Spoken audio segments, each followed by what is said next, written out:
You're listening to Truth on Tap with host Kevin Kierstead. Opening up the truth pipeline for these bitches.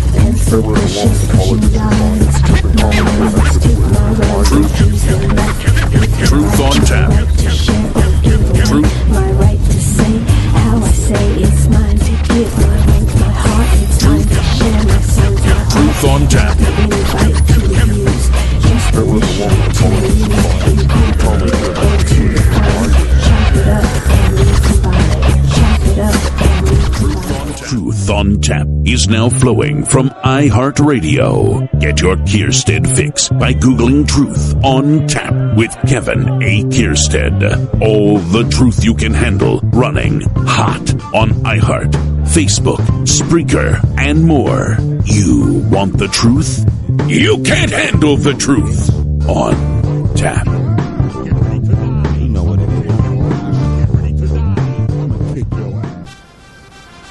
I think you can handle the goddamn truth. Although my man Wes Johnson does not make mistakes. You understand that, my people? It is 9/10/2014, one day before the 13th anniversary of 9/11. And we're not even going to talk about 9/11. Well, why would I? It's 9/10. Jesus Christ. I mean, Christmas starts 6 months early already. Let's keep the days where they fucking belong. 2:30 in the morning. Why am I here? It's because I can't sleep. Not just that. It's also because I got to thinking, which is one of my greatest strengths and at the same time my greatest weakness, because I can't shut the fuck up once I start thinking. Shit starts coming out. And this is a form of expression for me. Some of you guys enjoy that. I like to bring you into my discussions and incorporate your thoughts into my thinking. We can be a machine together. 2 minds are better than 1. 500 are better than 2. Let's build it up and party with the information being served by the servers. Those being the guys in tuxes that walk around the party saying, "Would you like a glass of information? It's our finest vintage, 1929, please. Try some cheese with it, would you?" Yes, he doesn't have this kind of cheese at his summer home. I keep telling him, please, get du fromage. Hoo-ha. These black rappers annoy me to the ends of the earth. I can't stand them. We should get rid of them. Why can't we have some violin players in here? Now, I've got 3 corks up my ass right now, but you wouldn't know it only if you watched me walk. Could you guess such a thing?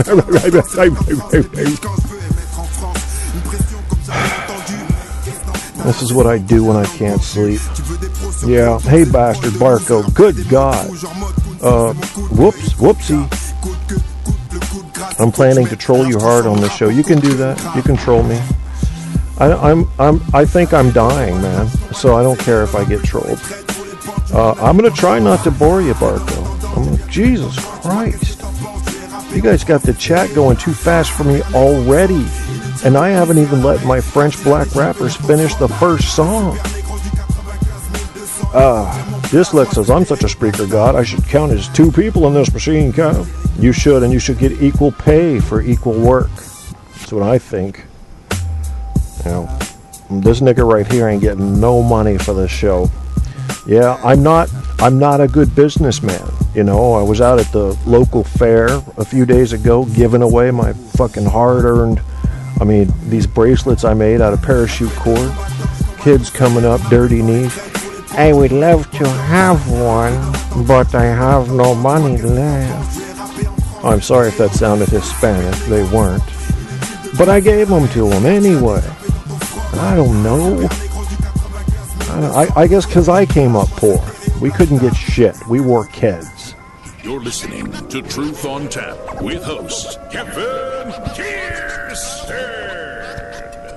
And I need a little bit of adrenaline here to get me going. So you knew it was going to be Eno's generic hip-hop. The ultra short 1 minute and 48 second song.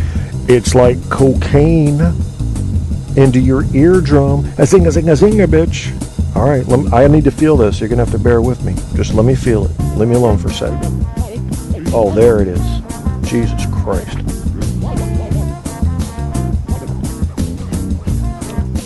You can't put horns in with scratching and not have me pleased. It's just not going to happen. Smoking these short cigarettes. They were out of the long ones. Yeah, I'm going to die of cancer. Fuck all y'all. Taking you with me.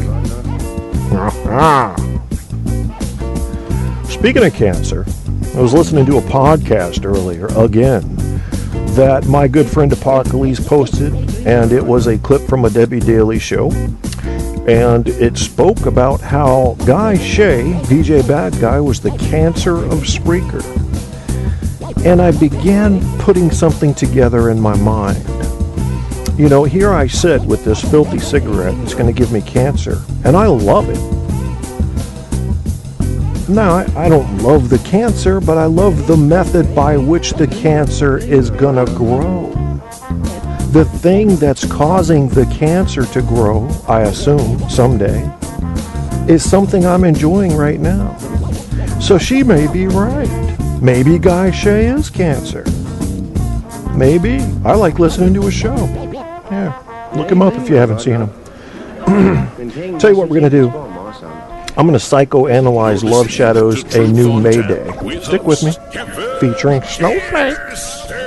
That's Wes Johnson, by the way. WesJohnson.com. Find him. He's got more talent than all of us combined. Times 10. Alright, I don't remember this song, but I'm going to psychoanalyze this bitch right here, right now. Show you all my psych skills. I heard this song once before, like a long time ago. Tell me what's wrong in the world. Snowflake, let's hear it. I'm going to give you solutions, biatch. Enough with the music. Speak if you would. Yes, you can take your shoes off if your feet don't stink. Lay down on the couch. Let's get this going. I ain't got all day. Help. Bitch, I got clients coming after you. We are embedded in the system at its very root. I am not embedded in It shit. holds us.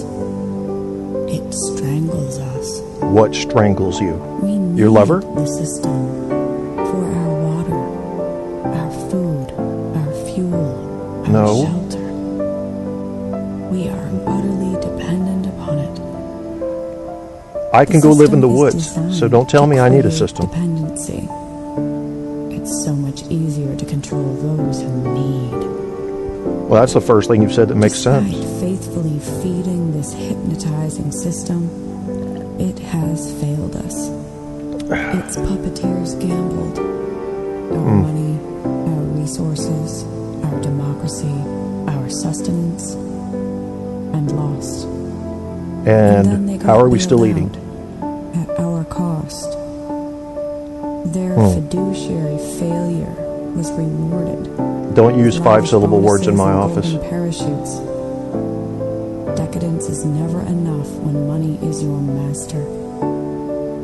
Gandhi said, "He who passively accepts evil is as much involved in it as he who helps to perpetrate it." Now we're all going to hell then. What are you going to do? We've been striking You going to fix at it, Snowflake? evil's branches. If money is at the root of all evil, No. perhaps it is time No. to strike the root. The saying is the love of money is the root of all evil. Get your shit straight. Our money is power. Stop buying what they are selling. Your money's not power if the economy collapses. Give You need some our money gold, to local biatch. farms instead of the subsidized, monopolized agricultural conglomerate. There you go with the big words. Give our money to small business. That's a not good big idea. international chains siphoning community funds for the excessive elite. You know those big international chains give to the our GDP, money to our right? children for education, not for weapons that kill other people's children. No weapons, right? So we can Give get our ass money to raped by the enrich our first health. aggressive country that approaches us. Instead of pharmaceutical companies that manufacture addiction. Fuck that, bitch. I need Give my our money drugs. to restore the environment around us, I'm about to prescribe you some. upon which all life depends, instead of mountain topping and offshore drilling. Give our money to innovation, not industries bound for certain obsolescence. Give our money to creators, not looters. Turn off the television. Grow a garden. Ride a bicycle. Write, read, dance, sing. Do a radio show? Feed our souls. Follow our dreams. Strike this root chord of a new scale. Together, sing a new song of awareness, kindness, and harmony. Resonate at the root with love.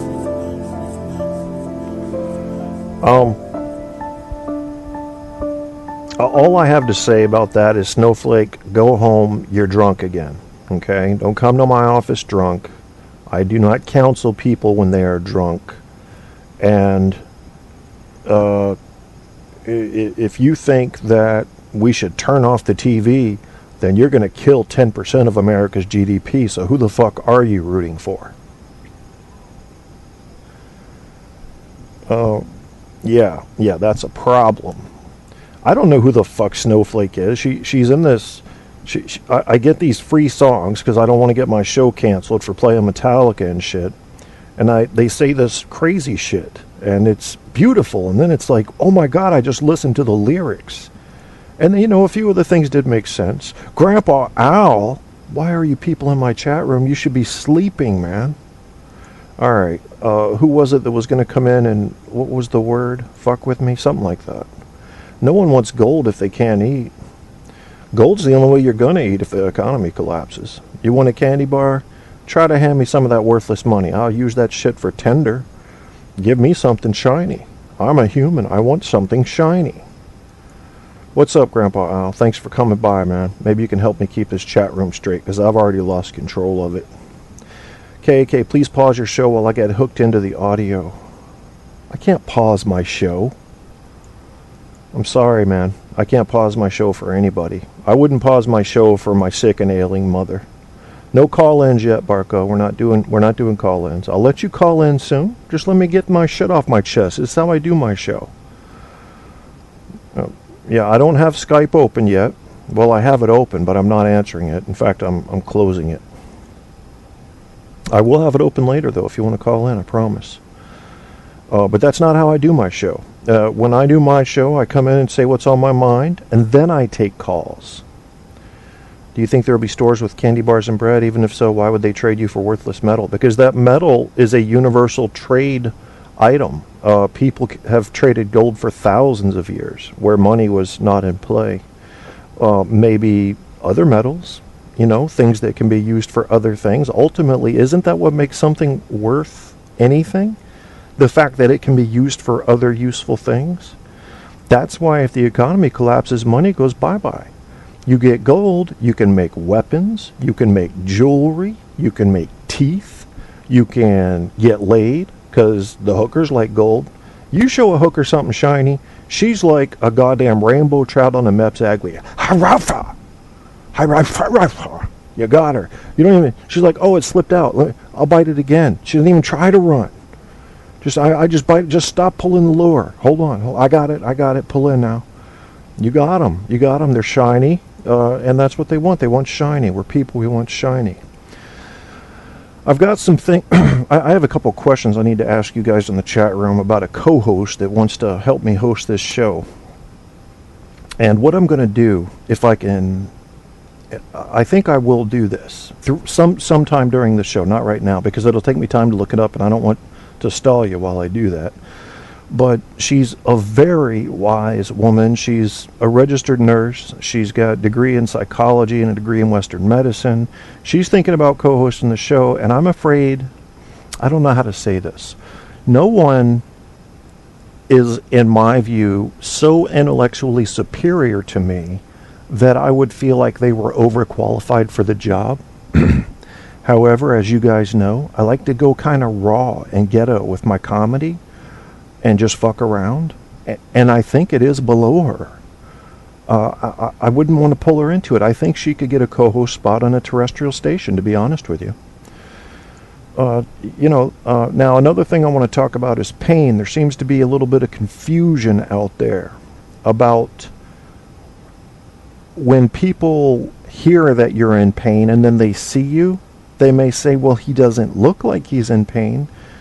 Do you have any idea how well a man, especially a man who's been in the military, you can ask Grandpa Al, can mask pain? Do you think a man like me would go out into public and limp around and make grimacing faces? It's not going to happen. But the second I get behind closed doors, the second I tune out of this radio show to take a break, I got the gas face. I look like I'm taking a shit and having sex at the same time. Okay? That's why I'll never broadcast this show on video. Pain is severe if you have the right kind of pain and you deal with it.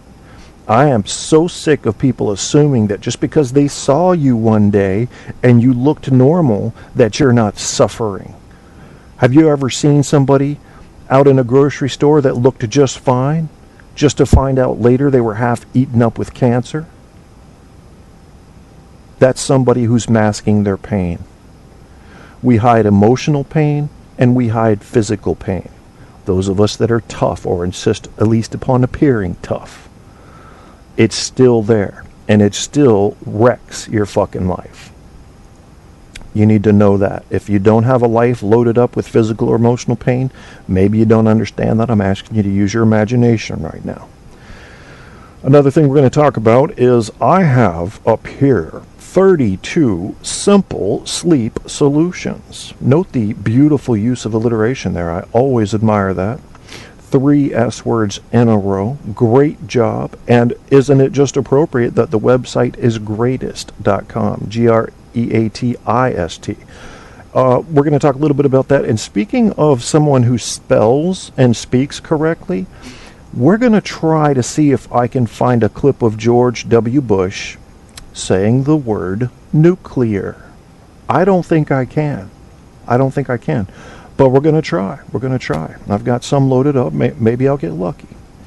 I've also got up here from HuffPost, Healthy Living, 9 surprising reasons you can't fall asleep. Yeah, and this is a relatively recent article. So I'm helping all of you guys. Always got something for you. Psychology Today, one of my favorite websites, definitely in my top 10. Emotional and physical pain activate similar brain regions. Now, some of you guys may have known this, but what you may not have known is that there is a physical connection now they're finding in the brain between depression and physical pain. It's very difficult to have one without the other, which would insinuate that some physical pains may be psychosomatic.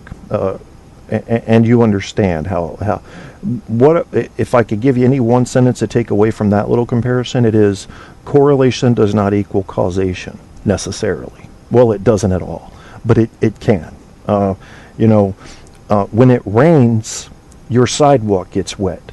That's a correlation. It's raining and my sidewalk is also wet. In that case, it is causation. It's the fucking rain making your sidewalk wet. Okay? When it's warm outside, what's a good indirect with warm outside? When it's warm outside, people have more sex. Okay, well, the studies suggest, if you look at birth dates, studies suggest that when it's warm outside, people are out more. When people are out more, they're seeing each other more. When they're seeing each other more, they're getting together more. And when they get together more, they fuck more. There's your babies born in March. There you go. The warmth didn't cause the babies.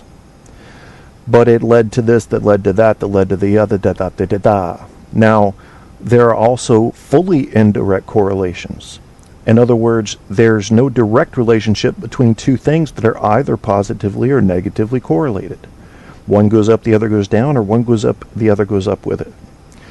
It's important to understand the differences between these things because you often see in the news media correlation being cited as causation. And that's dangerous. And it's simple-minded. We're beyond that, folks. We're beyond that in our science. We're beyond that in our thinking. Let's get on board with it. Correlation does not equal causation. I also have a website up here called experienceproject.com, and someone is saying here, it's personal stories and advice and stuff. You get doctors popping in. Says here, I will hide pain till it's unbearable, and then I usually burst. I have thought of just going to the doctor and breaking down and see if he will take me seriously that the pain is very bad and do something. Sometimes wish I could give myself injections to the area where it hurts, or just grab an axe and ellipses. For those of you from Germany, that means ... All I can say is I feel that motherfucker. One person says, all pain, I could be in real agony and you'd never know it. You could stab me and I wouldn't even flinch. I do my best to hide all pain. But nobody's talking about it. Nobody's talking about why. Nobody's talking about that it's happening. I had to go dig this shit up. Let me step back by in the chat room and see how many people have fled. You're still here? What's wrong with you people? Oh, Debbie isn't on. Okay, that's why people are here. I think Debbie's got a good show. If you want to go listen to her show, go listen to her show. I like everybody on Spreaker. The only people I have to say that I'm not allowed to like is extreme racist or sexist or people that like brag about felony behavior. You know, if you say, yeah, I served 5 years for fucking a kid. I got out. They got these ankle bracelets on me. I was the shit, man. I could get a kid from any playground. Yeah, I'm not going to like you. That's just me. I'm sure there are some people out there that'll love you. I won't be one of them. You want to talk about my head injury? You had a motorcycle accident? Yeah. Yeah, I did, Barco. What, have you been listening to all my old shows? I've got plenty of head injuries, though. I calculated that in high school football alone, I had over 4,000 mini concussions, including practice days. Oh, yeah, my brain's straight fucked. Phone lines closed. Correlation, causation, remnants of K, case what are you talking about, Barco? Barco, what is it with you, man? Tell me your story. Why don't you let us understand you? Grandpa Al says you have to ask what her limits are, where she stands on vulgarity and personal sexual tensions. If she's that open-minded, then yes, give her a test for a few weeks and watch her reactions closely. Okay. KAK's biggest pain was the time he wanted to watch Sabrina the Teenage Witch and Netflix wouldn't load. Okay, if you think so. Somebody tell me about Barco. I want to understand Barco better. Yeah, we're going to switch gears here. I'm switching gears into the Barco show. Let's learn about Barco. Now, I'm not trying to expose anything embarrassing about Barco, and this is not a license to attack. I want to understand where Barco's coming from. You're not going to make me cry. When you call in, I challenge you to make me cry. Please go for it. You could stick a knife in my fucking forehead and I wouldn't cry. Delusions of grandeur. Man, did you hear this, Grandpa Al? He thinks I have delusions of grandeur. How many times do I tell people how bad my show sucks? How many times do I tell people they'd have a better time listening to another show? How many times do I tell people that my show doesn't have a huge following because I do things like defend and offend both this administration and the last one, which isolates me from everybody? Does that sound like somebody with delusions of grandeur? I don't fucking think so. Check Yo Webster's definition, motherfucker. See, that's funny there. Get yourself a Dutch and Chinese dictionary. All right. Very hard to follow you guys. Dislex says he knows you and he's a good guy. He's lovable. Okay. I trust you guys. If that's what you say, that's... Barco is a nice, timid guy that's trying hard to be a troll. Okay. Well, you know, I don't have anything against that except I want to understand the psychological mechanism. Can somebody in this chat room explain to me how that helps Barco? How does it make him feel good? Or if he's not trying to feel good, maybe he's trying to feel bad. Why would he want to feel bad? Why would you want to be a troll if you could just, you know,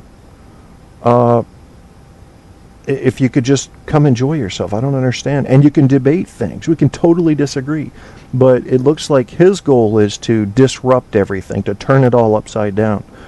Part of this psychology, from what I understand, is a lot like what we see when we see new Spreaker hosts come in and attack the big host right away. They'll go after a Debbie Daly, or they'll go after an Andy Bong, or they'll go after a Chris Top and just try to destroy them right off the bat, because I'll give it to you. In a capitalist society like America, it is a way to get a leg up. It's a way to get a couple notches up on the ladder pretty quick. If you're talking about somebody big, you know, it can get you a head start. So you got to have some balls, though, because if those people turn back on you, if you get under their skin enough, well, now you got to pay a price for that, because they're going to have people doxing you and shit. I'm just not interested in any of that. I mean, I don't fear anything, but I don't have the energy to hate any of you guys. I don't. I just I got stuff to do. I like to come on here and talk about what's going on in life and learn and explore with you. And I don't have that. Maybe it's a gene. Maybe it's a gene that makes one have a propensity toward seeking out drama. We'll have to do that test. We'll have to figure that out in science and see how that goes. Somebody said this is their #1 show. Let me see who said that, because Bastard FC, this is my #1 show. You poor soul. You got to look more, my friend. Look around Spreaker more. You'll find better. You'll find better. Barco says I'm good for like 12 minutes. Now, I think Bastard FC is also somebody else in here. Is Barco and Bastard FC the same person? Yes, Debbie Daly's greater than me. What's your point? She's got a bigger following. She's been on longer. She's got a better radio voice. I mean, I have my niche, and I insist on saying it with that French feel, which is that truth is something overlooked, so that people go out and try to find shit to support their beliefs rather than letting the truth form their beliefs. That's my little specialty. And some people like that. So I do have a few core followers. I'm more of if Spreaker were Hollywood, okay, I'd be John Cusack.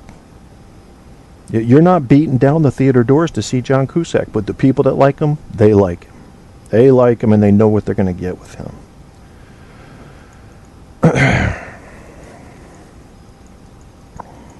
That's how crazy he is. Okay, so I've lost.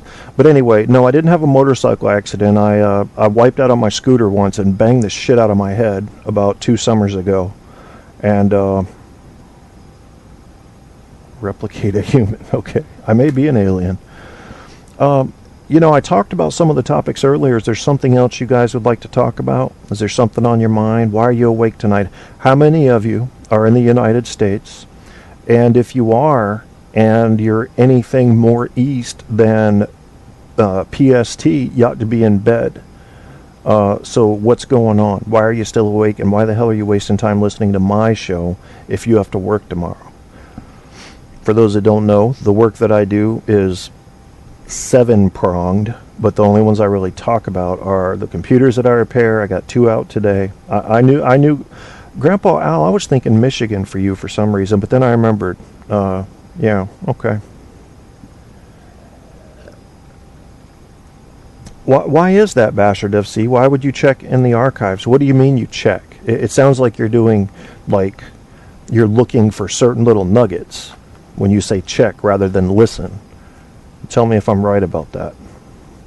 Let's talk about the derogation of misusing words. Okay, we can do that. You mean words like nuclear? I got a trick, you guys. Let's see. No, I'll open up the phone lines when I'm ready, Barco. It's my show. But let's see if we can get George Bush to say nuclear. Now, I've got a trick for all you guys that for some fucking reason can't say nuclear, and you keep saying nuclear. Nuclear is not a word in any language. Clear. Think of those 2 words. New, N-E-W, clear, C-L-E-A-R. Put them together. Now you've got nuclear. Okay? Let's see if we can do it, W. Had a design for a workable nuclear weapon. No, you must try again. Inspectors discovered that Iraq had an advanced nuclear weapons development program. A group he one more calls time. his nuclear mujahideen. You got mujahideen right, though. Let's Before try the the next Gulf War, one. the best intelligence indicated that Iraq was 8 to 10 years away from developing a nuclear weapon. Ah, shit, I thought he was going to get it on that By the one. very Let's try again. presence of a nuclear weapon. No.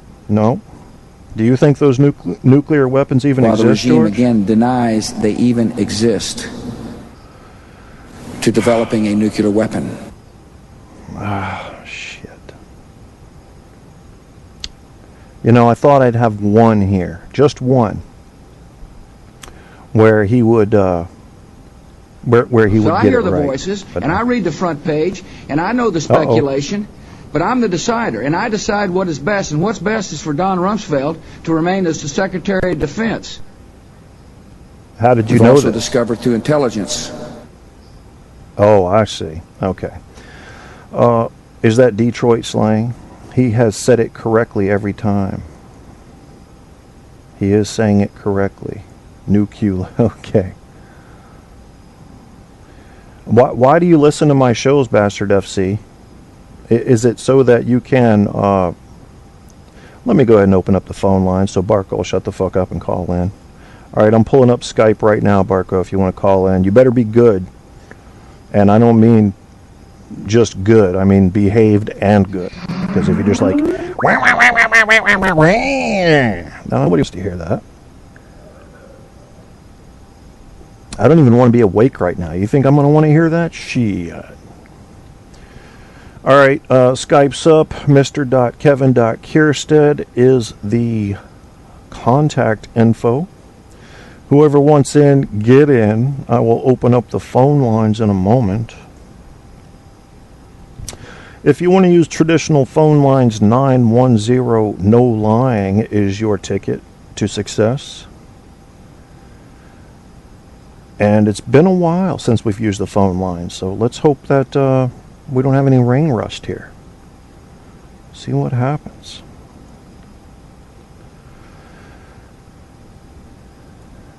I was listening to Jewish Producer's show earlier and it was cutting out, so Spreaker might have something going on. You guys might hear the show coming in and out, I don't know.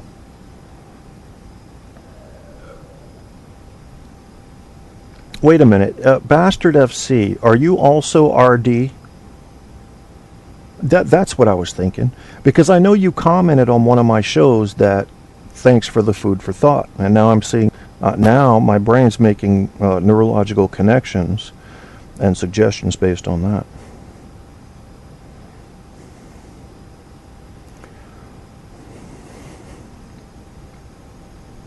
Grandpa Al says, I deny my wife's farts are good for the male ego. You know, I think if you were to take in enough methane, Grandpa Al, in a concentrated fashion, you'd probably start pronouncing nuclear. That's just a guess, you know, it's an educated guess. But I'm thinking it would happen. It would happen. Yeah. All right, got phone lines open.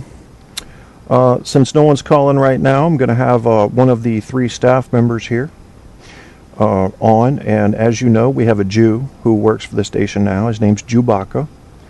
And he's a very hairy guy. And he takes exception to that sometimes. I'm not hairy, I have wisdom fur. Yeah, oh, that one again. Here, tell us something that a Jew would say, please. Everything you do is a stick, you schmuck. You're a schmazel. Yeah, I'm a schmazel. Say that again, please. Everything you do is a stick, you schmuck. You're a schmazel. Okay. I hear you. Barco, don't you normally want to see pictures of my cock? Isn't that your primary goal in life? Or am I getting you confused with somebody else?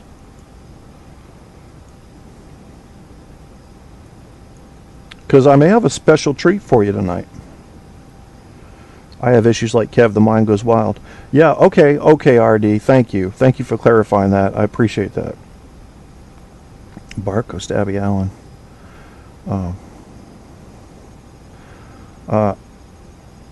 Well, if you're talking about Alan Wayne, he's just he called in to help me put things in order in my mind after the attempted debate moderation. As you guys may recall, that was a fucking disaster. I will never be involved with anything like that again. The call-in number, Barco, if you want to use the phone, is 910-665-9464.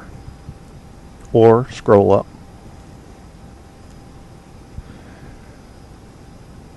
He was the voice of reason for me that night, Alan Wayne was. You know, he really was able to take that third, what am I trying to say, that I've been up for 2 days.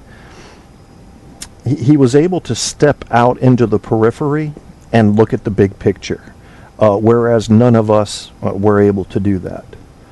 And yeah, I thought he was great too. He really, I mean, I was kind of mesmerized by the way he summarized what had happened. And there's a huge history on Spreaker I didn't know about. And this big battle between Goofy Bone and Debbie Daly and their teams, if you will, I didn't really understand it. I still don't, because I don't get into it too much, man. I just listen to episodes here and there. You know, I like everybody. And I consider myself totally Spreaker neutral. You know, I don't know. I haven't found anybody I could hate on Spreaker, I'll put it that way. And once again, that costs me, because these groups have ways of hating other groups, and if you don't hate along with them, you're not accepted. So I'm 42. Maybe it's age. Maybe once you pass like 30, you reach this new age of I don't give a fuck. I'm not picking on anybody. You know, I think it's something like that. Grandpa Al, there's a reason that everybody was suggesting you, I think, to be the moderator for that debate, and it's because of your maturity. They would know that you wouldn't be interested in the politics of it. And I think they had questions about me being interested in the politics of it. So, anyway, I do kind of wish, I wish they would have that debate so we could finally settle this, and I wouldn't have to hear people saying, well, we would have won, or they would have won, or they were doing all that, or I made it, or they think. And we could finally hear the outcome. If I had to give you my guess, I think Debbie Daly's team was prepared. I sensed that, but that's all I could tell you. I couldn't prove it. The debate didn't happen. They just seemed prepared and relaxed compared to Goofy Bone's team that night.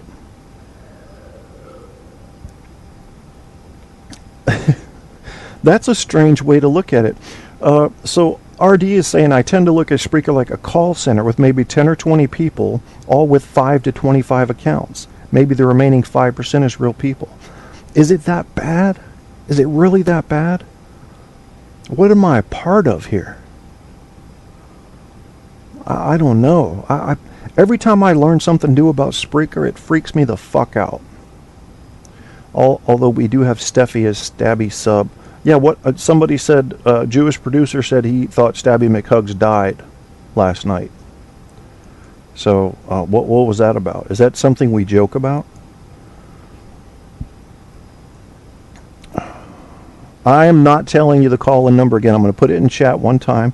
You can either Skype mr.kevin.kierstead or call 910-NOLYING, which is 665-9464.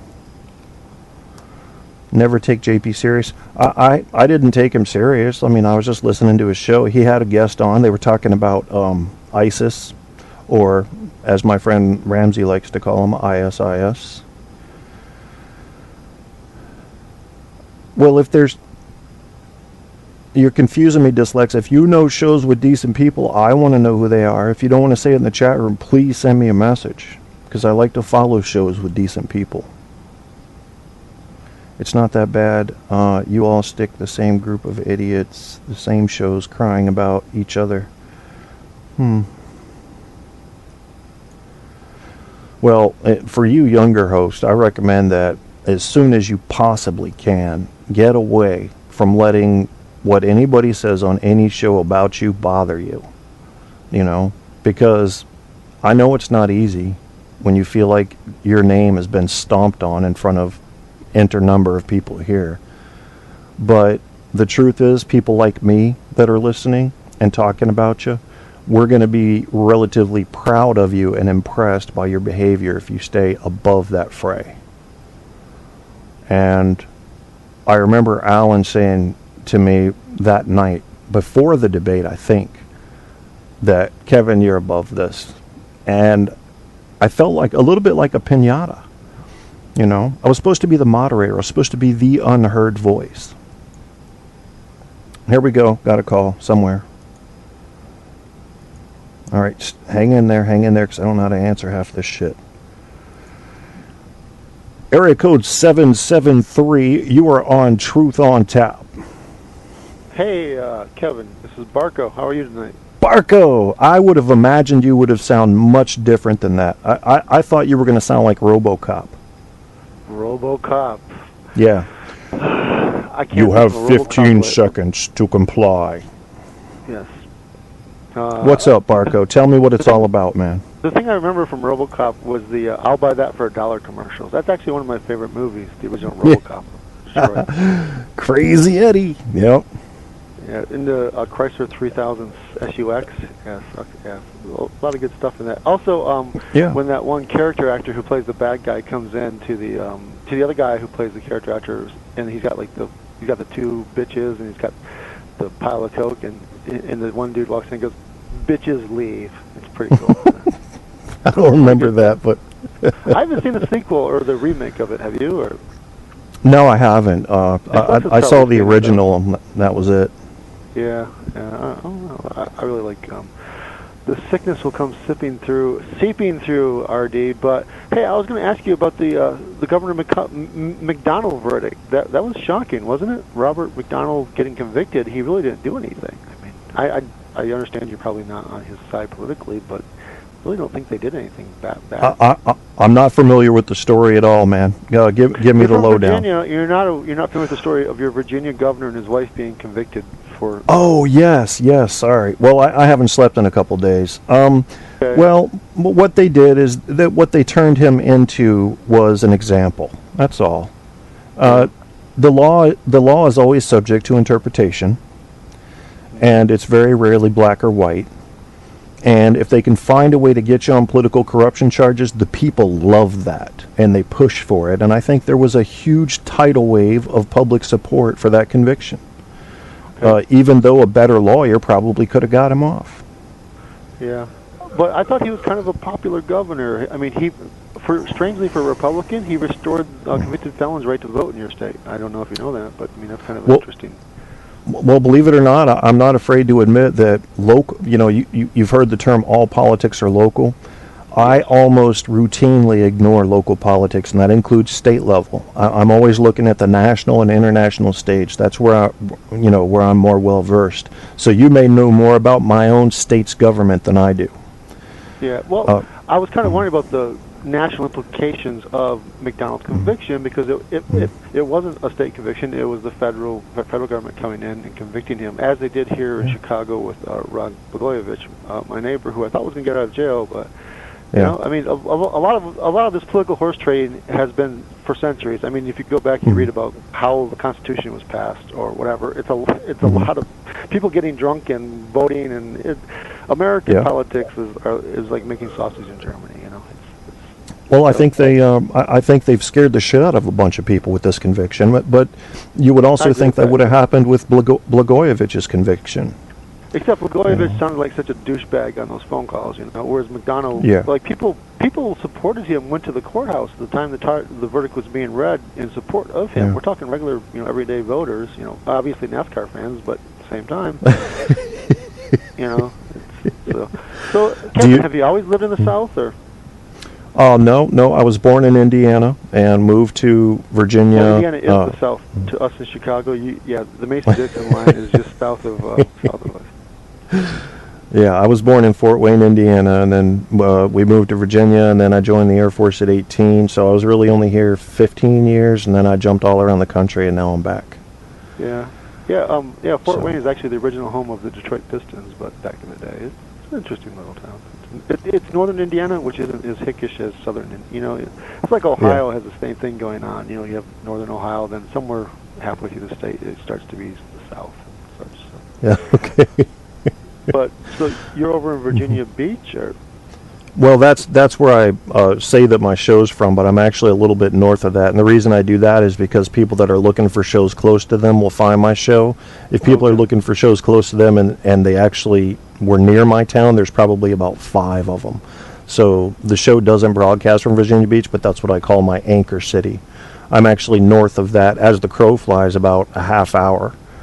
I wouldn't, well, it depends on, if it were a straight line, you could drive it in half an hour, but you can't because the way the Chesapeake Bay and the York River run, you have to drive from where I am north and then south to get to Virginia Beach rather than due south.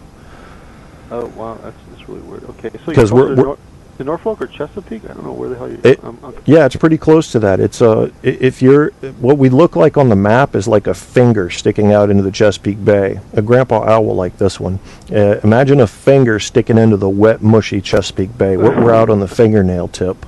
And you have to drive back up the finger because they were talking about building a tunnel one time directly to Norfolk from here. That would make it, 30-minute drive. Okay, so you can actually go across the water on you can go up to Ocean City and all that, can't you? Like Dewey Beach and over into Delaware, Maryland, right? Oh yeah, absolutely. Quickly if you have a boat, yeah.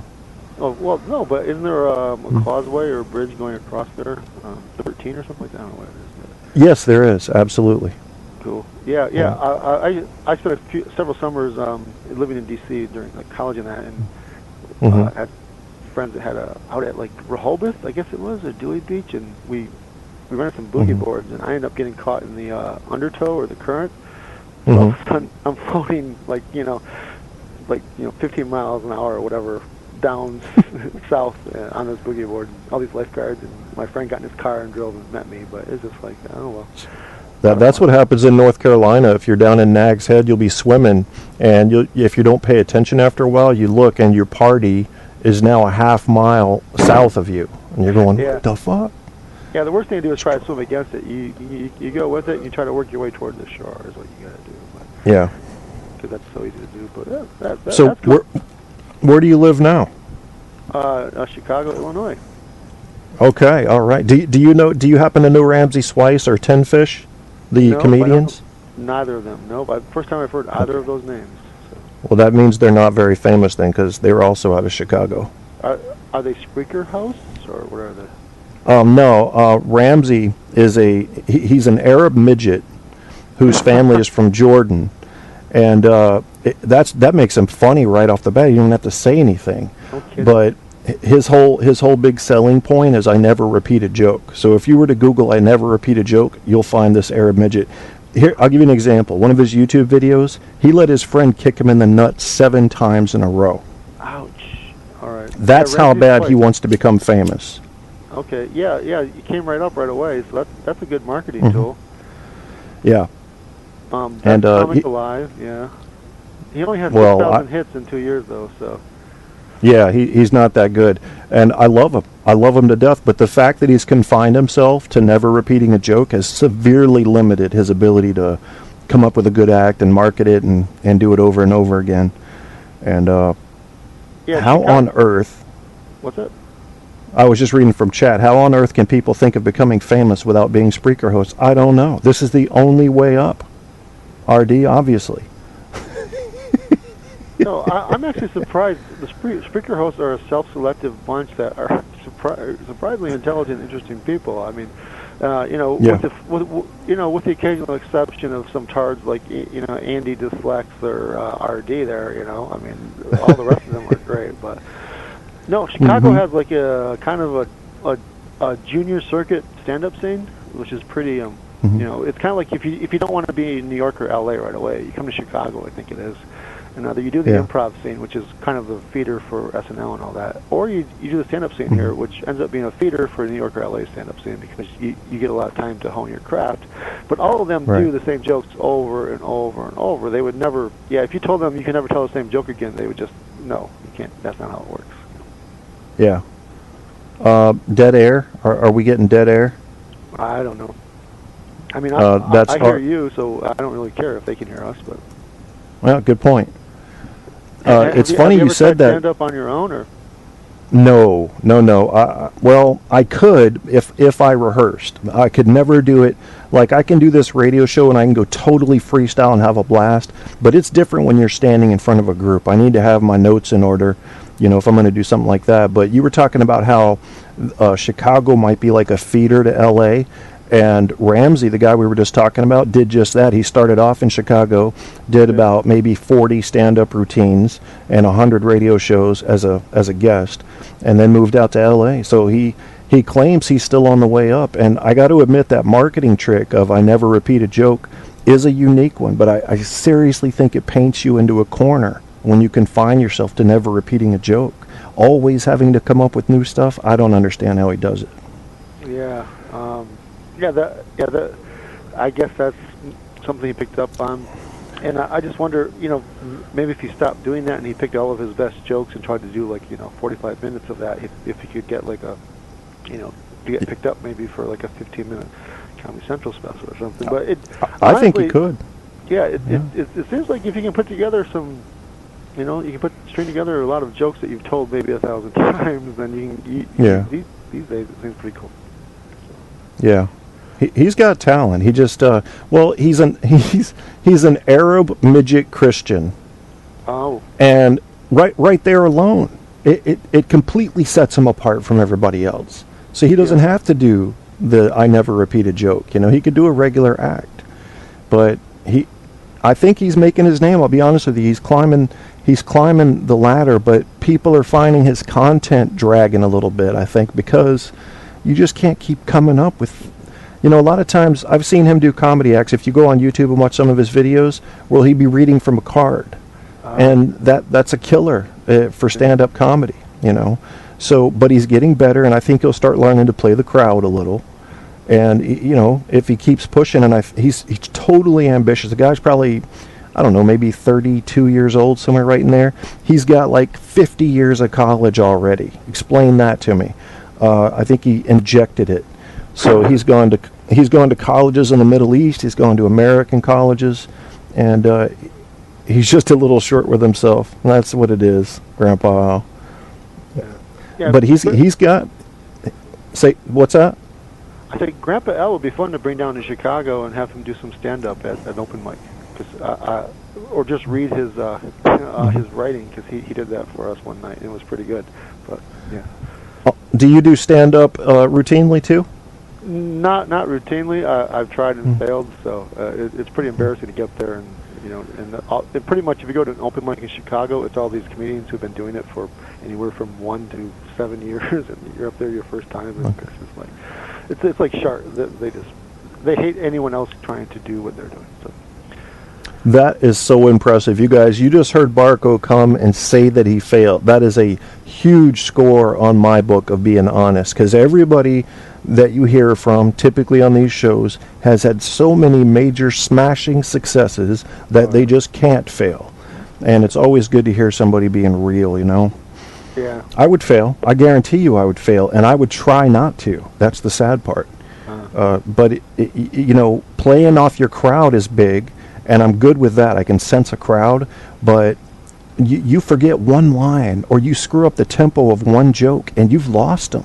They suddenly feel uncomfortable, and you can't, unless you're somebody. I was watching a special on Joan Rivers. She could recapture her crowd if she lost them, but that's an art right there that I think it takes years to perfect. Yeah, I think my mistake was I did it a few years ago, and I was trying to be more like the guy. I mean, I'm 43, and I did like when I was 40, 41. I was trying to be more like the hipsters who are like in their 20s, instead of just being myself. I think if I put on I go to work in a suit. If I just went up there in my suit and stuff and presented myself as I am, I think I might have done better or do better. So I don't know. Gotcha. Well, what do you do? What do you do in a suit every day, if I may ask? Research and development for software R&D, like how to how to do things better, faster, easier.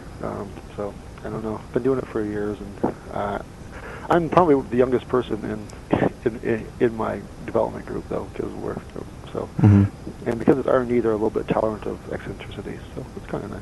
Yeah. That's good, man. That's really good. I worked in IT for most of the past 20 years in some form or another. So we got to deal with R&D a lot, but most of our stuff was help desk. You know, my shit's broken, come fix it. Yeah. So, yeah, I mean, that's the primary thing that our group is doing, is kind of eliminating the QA department or the testing department. We automate all that. So, for instance, in another group, like we do the agile development, which every day you have stand-up, where you stand around with all your, like 20 or 30 of your coworkers, and you say what you did yesterday, say what you're doing today. Kind of a weird little ritual, and everybody kind of treats it dismissively. But it's weird to listen to the other groups who, like, they'll spend 2 weeks developing something, then 2 weeks testing something, whereas what our group is working on is developing and testing incrementally as we go along without a QA department. So that's really what we're trying to do next. So that's really boring, though. But I was going to ask you, so you have a motorcycle? Have a what? You have a motorcycle, right? No, all I have is a little Chinese scooter.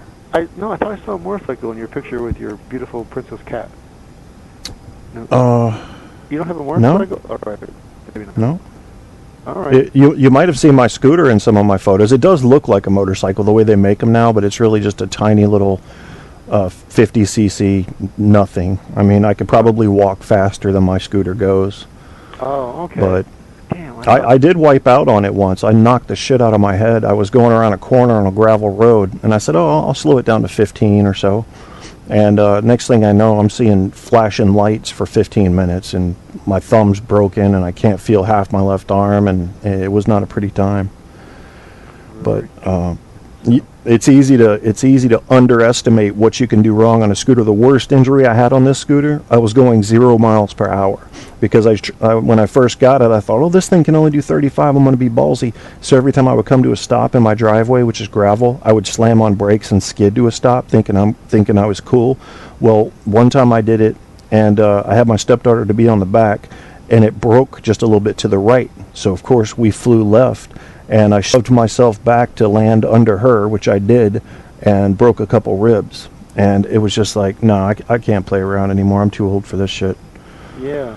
Yeah, I mean, I don't know. I mean, I don't know. I mean, living in the city, I just hear, the percentage of people who drive bikes or who ride motorcycles. I mean, in the city at least, it seems like a kind of like a death wish. It's just, I mean, these people in these cars, you have all these undocumented workers, unlicensed.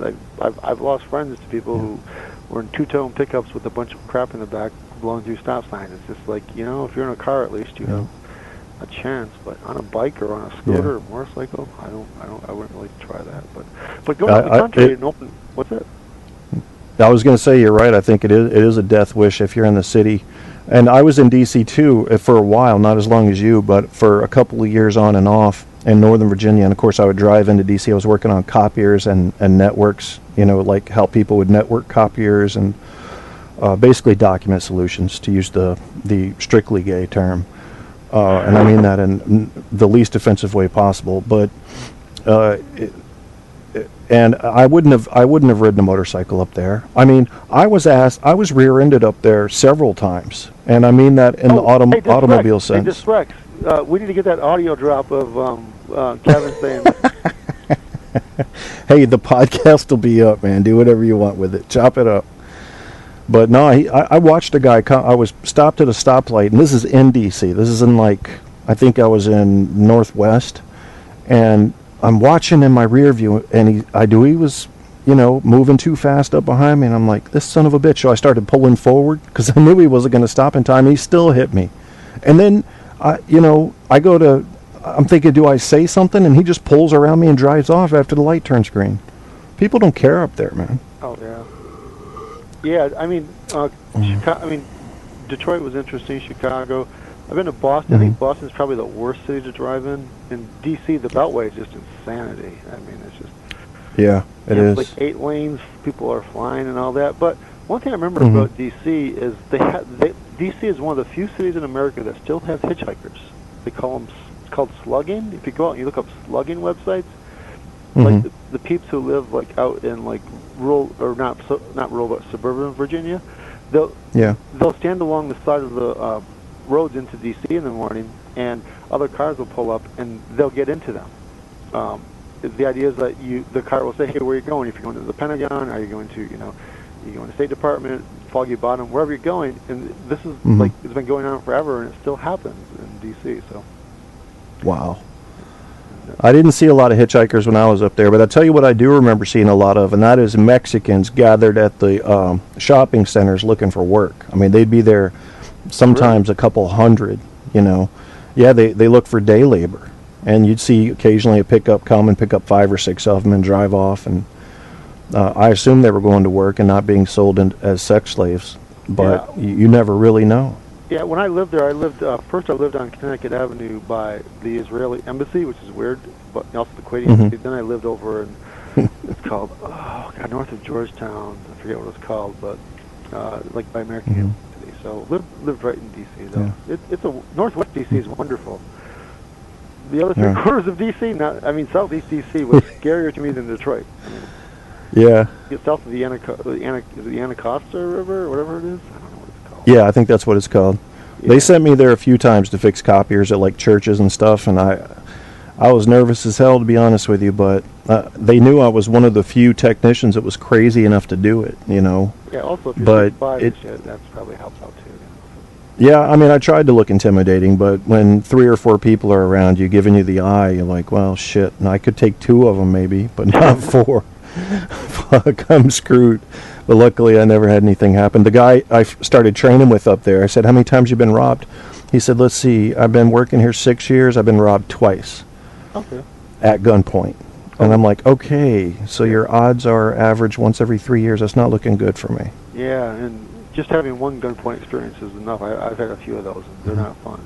Cause it's like, have you really? I've never been in one. Well, no, I lived in Detroit, so I had 2 cars stolen and got mugged. So I moved to Chicago, and I haven't had anything bad happen in Chicago in the 10+ years I've been here, which is weird. So you hear about all the shootings here, so I don't know, but. Well, what's up with your show, man? What's the format of your show? Because I haven't had time to listen to everybody's shows yet. I'm just getting to Dyslex's and Grandpa Al's. What's your show? What is it about? Well, Dyslex's show is probably one of the best shows on Spreaker because he does it right. He starts at 9 p.m. on Saturday, and he tries to go to 9 a.m. on Sunday, and he, and he kind of tries to incorporate the chat and the callers and everything. It's a good time. Right. And my show tries to kind of. Also, have you heard Rick's virtual DJ show on Sansnet?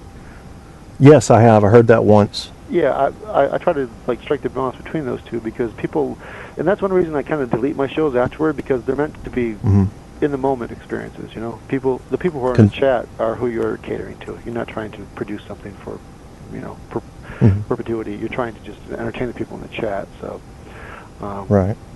So I take requests and I try to tell stories in between, awful stories about myself usually, and that's kind of I say Dyslex, his balance of music and talk is like 80% talk, 20% music, and whereas Rick is like 80% music, 20% talk.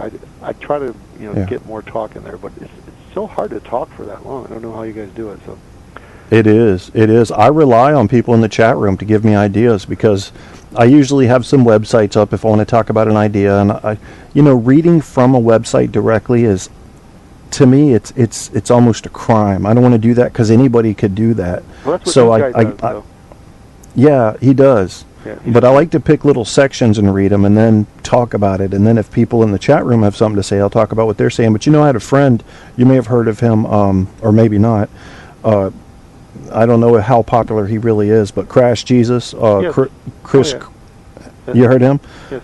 But he thinks that you don't get too involved in your chat if you want to make it big, which I don't really care about making it big, but I understand why he was saying this. He was saying if you want to make it big, the people listening to your podcast later aren't going to be able to relate to the people in your chat because it's one of those immersion experiences, Yeah, I mean, and like I said, that's one reason I kind of delete or make my shows private afterward because they usually run from now until 5 or 6 a.m. and when people that care about people in the chat.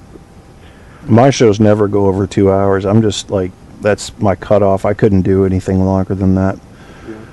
Grandpa Al makes people confess that they're cheating on their wives? Rat on their spouses. I've had him on the show a couple times. You know Grandpa Al was a Navy SEAL, right? Did you know that, Barco? No, I did not. No. I mean, I was in the military too, but I'm a Navy SEAL. So. What branch were you in, if I may ask? I was in the Army, 71 Lima. We pushed desks out of airplanes on the enemy, basically. I'm a big fan of Catch-22, Joseph Heller's book about Milo Minderbinder, bombing your own troops for money because everybody makes a profit. I just think that book is like the best book about America, post-war, whatever. Sadly, that is a book that I haven't read, and I was an English major. I feel very ashamed. You haven't read Catch-22? Nope, and everybody always talked about it, and I got the same reaction that I just got from you. I got from everybody I've ever told. Nope, never read it. I need to, and I want to, but I don't have it. I don't have the book. Yeah, one thing RD and I have been trying to do is try to present content like that, on our show. Try to get people to, like Mandy Pinetown sometimes, and I will watch like a documentary on our show, or RD will play like Terrence McKenna or someone. I think we should find a way to present Catch-22 because I remember Joseph Heller. He also wrote Picture This, which is about like Socrates and all that, which is a really good book. I remember in college, one of my college girlfriends and I, on my birthday, we sat there and read Picture This to each other, and we just crashed. It was fucking hilarious. But after Catch-22, Joseph Heller's doing an interview with one asshole journalist, and he's written a few novels since Catch-22. Catch-22 is just fucking, it wins a Pulitzer, Nobel, whatever, right? And the journalist tries to, dress down Joseph Heller and says, "Come on, be honest, Joseph Heller. No book you have written since Catch-22 was as good as Catch-22." And Joseph Heller's response: "No book anyone's written since Catch-22 was as good as Catch-22." So, yeah. So. Hi, Waja Radio Ernie. I have no idea how to pronounce that. Welcome to the chat. Oh, yeah. Ernie, have you read Catch-20? If you've read Catch-22 in the chat, say, I don't know. I can't believe people haven't read that. I mean, it's about the military. It's just, I love Milo Minderbinder in it. The way he bombs his own camp because you get paid more. He tells the people he's bombing it's okay because they're getting profits from the bombing. Isn't that just art? Isn't that our economy? It is. Yeah, I mean, war makes the gears turn here, man. Oh my God! Yeah, I mean, I assume there's some sort of active. Oh yeah, I can't believe you haven't read Catch-22. Wow. Okay. No. So we may well have to have a Catch-22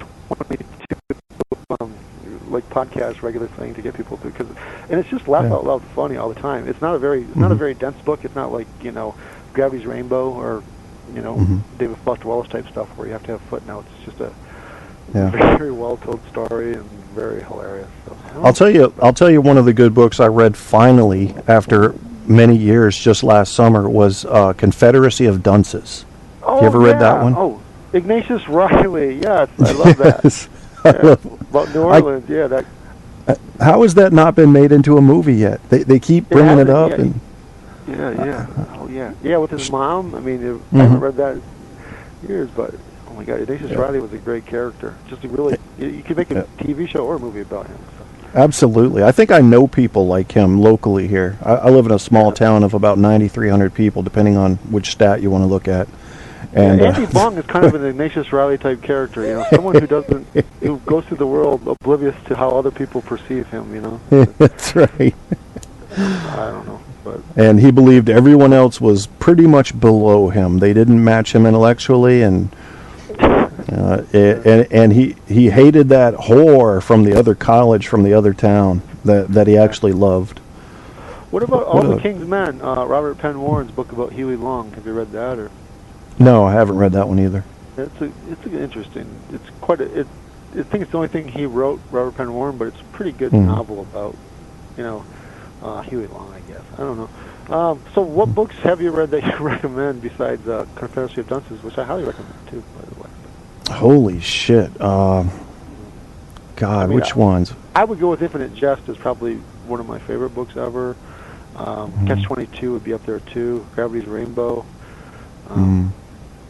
End Zone by Don DeLoe about nuclear war and football in Texas, which probably no one's read, but they should read. End Zone's wonderful. Oh my God. Yeah, I haven't read that one either. Most of the time when people were reading famous and traditional books, I was reading textbooks. I was a total nerd. Like, for example, nuclear war proliferation. We had a teacher that in college had written his own book about it, and I probably read that book 3 or 4 times, and I couldn't even tell you the title of it, but it was very interesting. But that was many years ago. I mean, I've read plenty of fiction by Tom Clancy. Like, I like Tom Clancy's Without Remorse. I think that captured part of the male fighting spirit in a way no other book I've read since has. Okay. And, you know, your typical Dean Koontz and Stephen.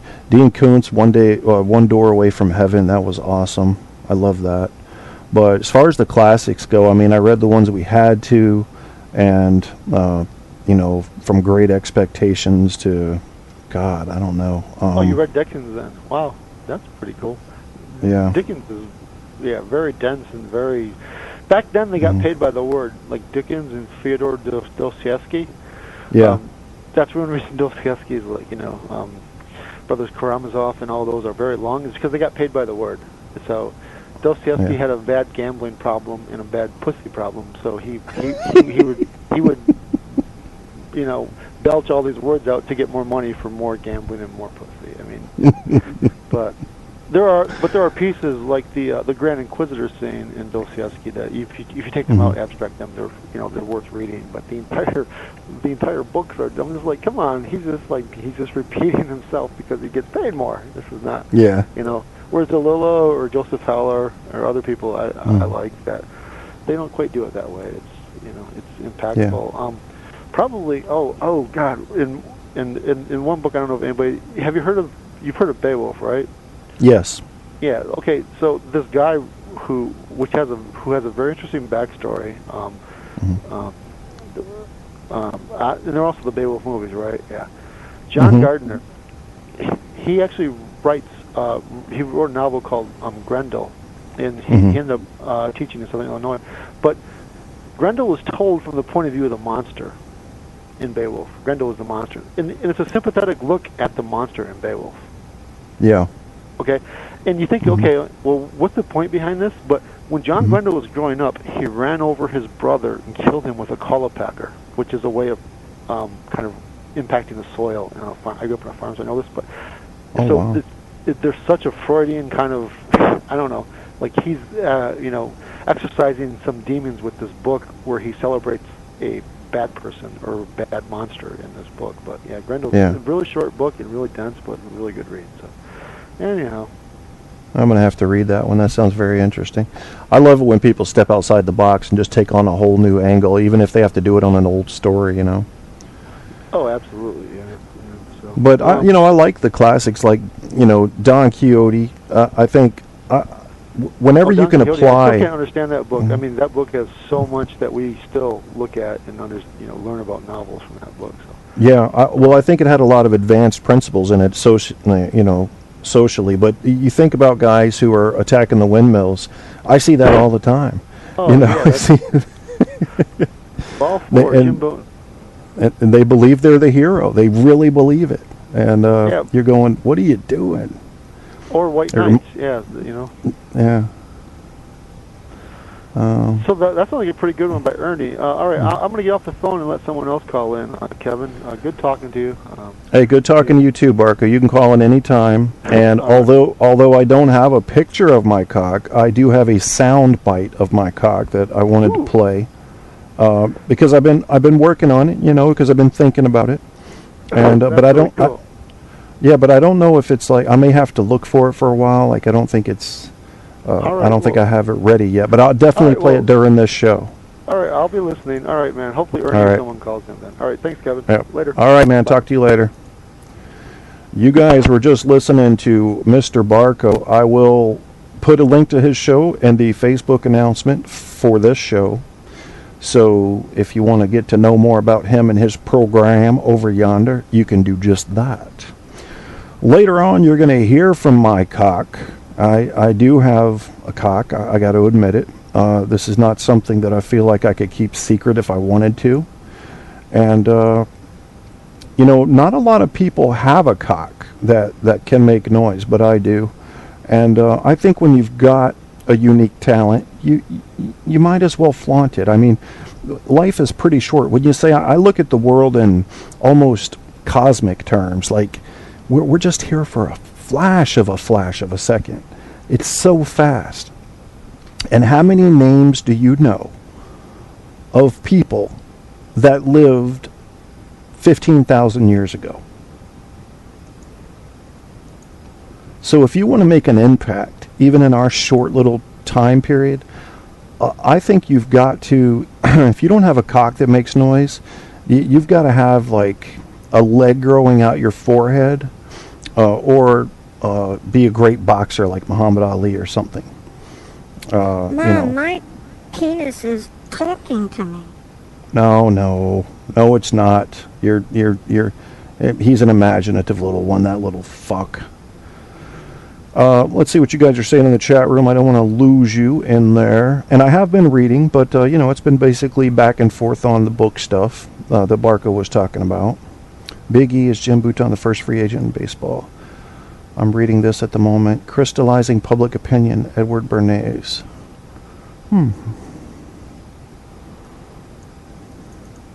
I think my I hate picking a favorite author. I'll say one of my favorite classic authors is Geoffrey Chaucer. And did you know, by the way, that among English majors, Geoffrey is the most popular first name chosen for children that are children of English majors?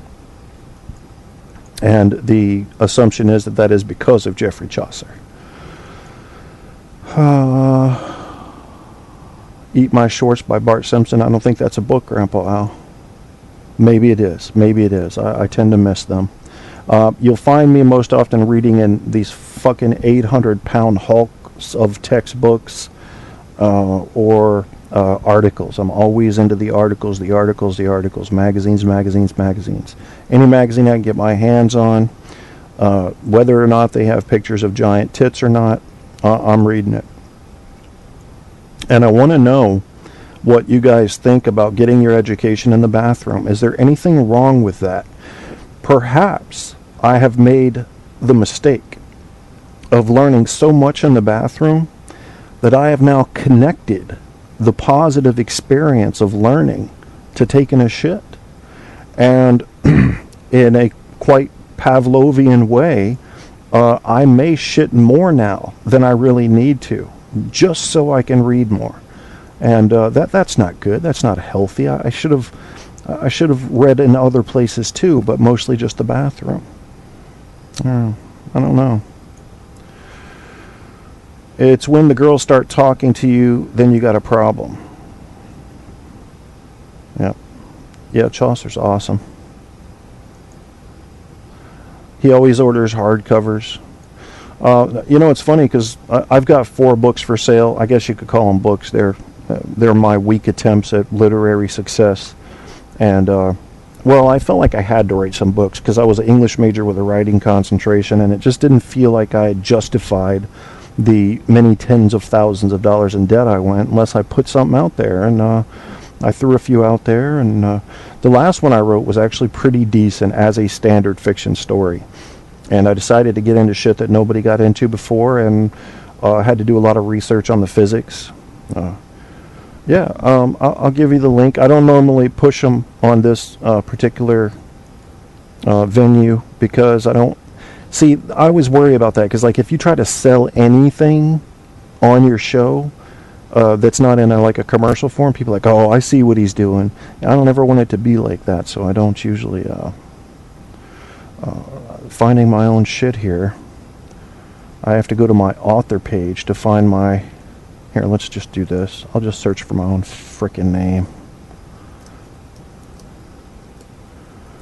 And then this will list... This has all of my Kindle books are 99 cents, and then you can get the hardcover... Not the hardcover, but the paperback by... they have that option there. It's done through CreateSpace, which has now been gobbled up by Amazon, so it's all kind of incorporated. So I'll share the link. Here's the link to my books in the chat room. I'm assuming that this link will work for you guys. There's a bunch of fucking fucked up text in there. Let me see if I can find a cleaner link here. Here we go. I got a cleaner one. This is my author profile with the books listed there. And they are all fiction. One of them is written in the format of The Onion, if you like The Onion newspaper. I love satire. So I did one called The Unbitten Onion. And then one is based on true conversations I had with a friend of mine that passed recently. Well, recently I say, it's about 3 years ago. Called The Lost Dialogues of Table 18. I worked with him after I got out of the Air Force at this motel. And this motel was kind of like a Cheers, you know. I mean, everybody worked there. It was just... it's where everybody knows your name. But right outside this motel was a little restaurant, and that's where we'd just walk across the parking lot and get our coffee and sometimes spend an hour, 2 hours over there talking. So I started writing down the conversations, and eventually I turned that into a book. So that's The Lost Dialogues of Table 18. That's my most popular book, but it's more of a kind of a short one, like a tabletop, I don't know what you call it, a coffee table book. And then what's the other one? So you have The Alien. I did one from an alien's perspective on Earth. That one's Name of Alt. And then the last one that I did, which is probably the closest thing you'd recognize to contemporary fiction, is Addie's Boom and the Blast Frontier, about a tidal wave. And that's really all I can tell you, because it gets crazy after that. And if I tell you any more, it gives away the most enticing parts of the book. So... but like, you know, there are no major literary accomplishments. My AFSC was the new one is 2PO51 Ernie, which used to be 32450 PMAL. Yeah. Now the book I'm working on now, that I'm 22,000 words into, is kick-ass. It is most kick-assery. And I can't say much about it except that it includes an attempted prison break, and I love those. Yeah, I know. I've a lot of people that are telling me they have my books on their to-read list, but they never get to them. And I think that's cool, man. I did try, put effort into them.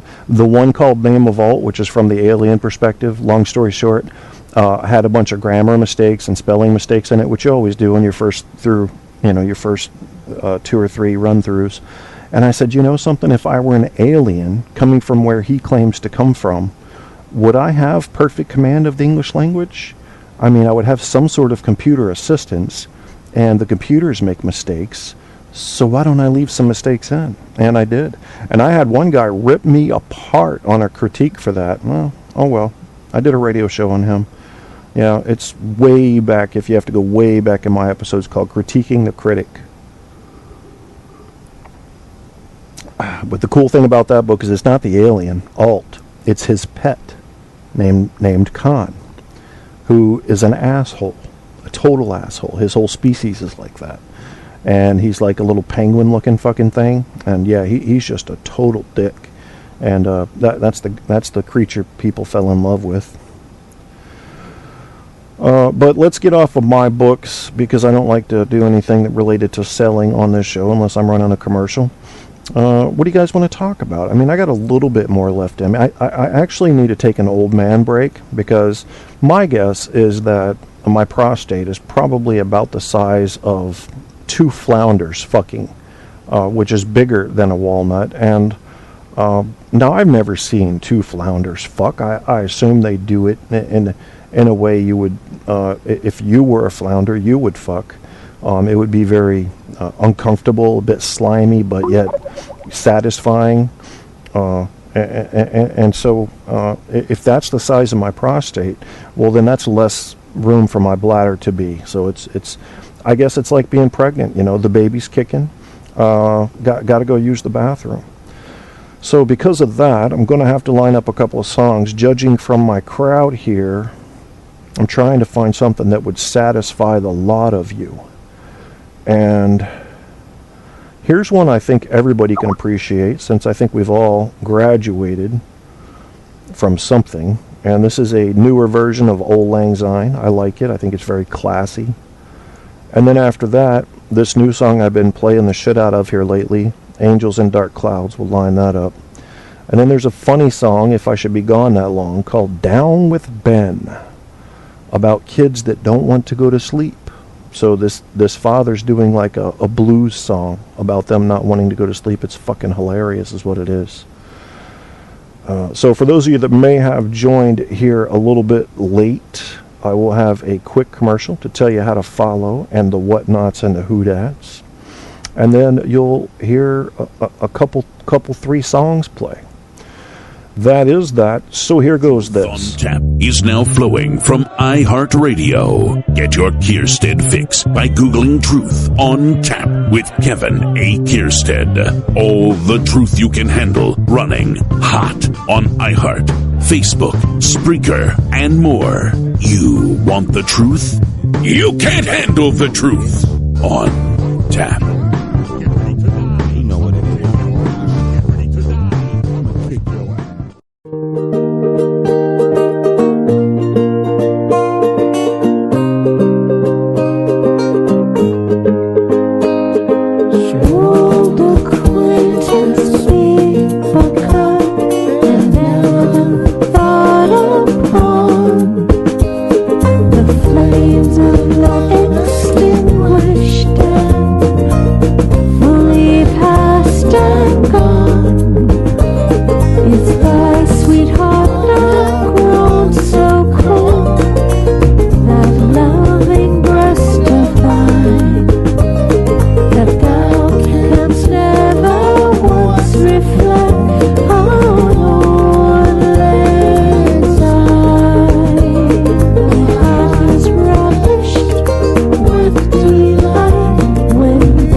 With host Kevin Kierstead.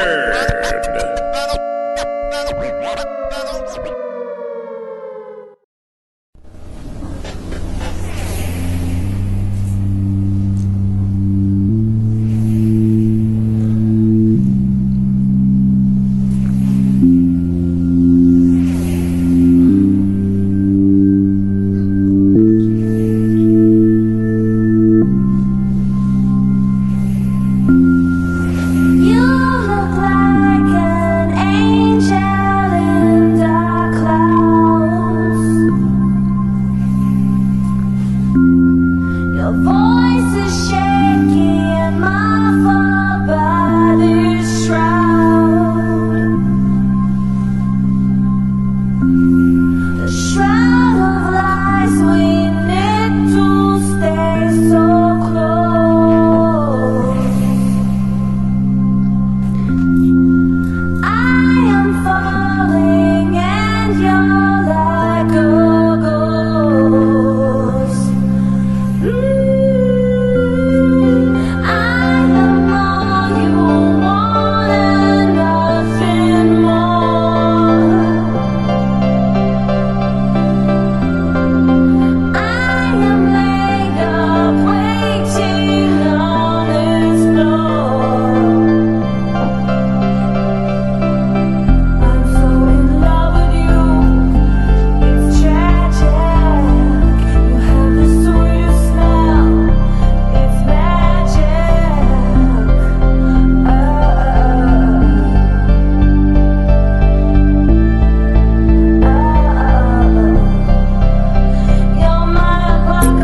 to Truth on Tap with host Kevin Kierstead.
To Truth on Tap with host Kevin Kierstead.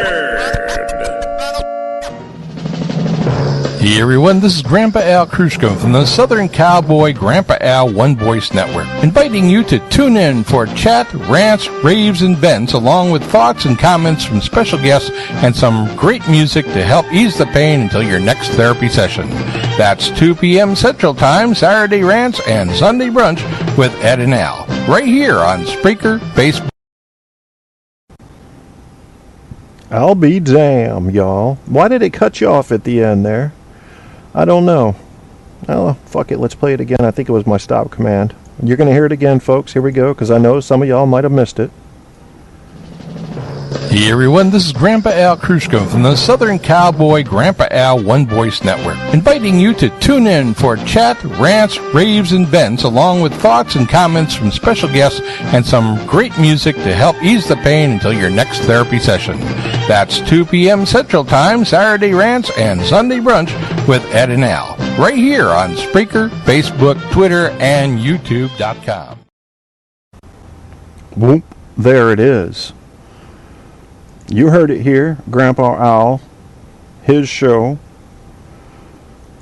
and you heard when it is. Body language is a big deal, folks. You want to know the code to understanding what's going on. Body language is a big miss on the net.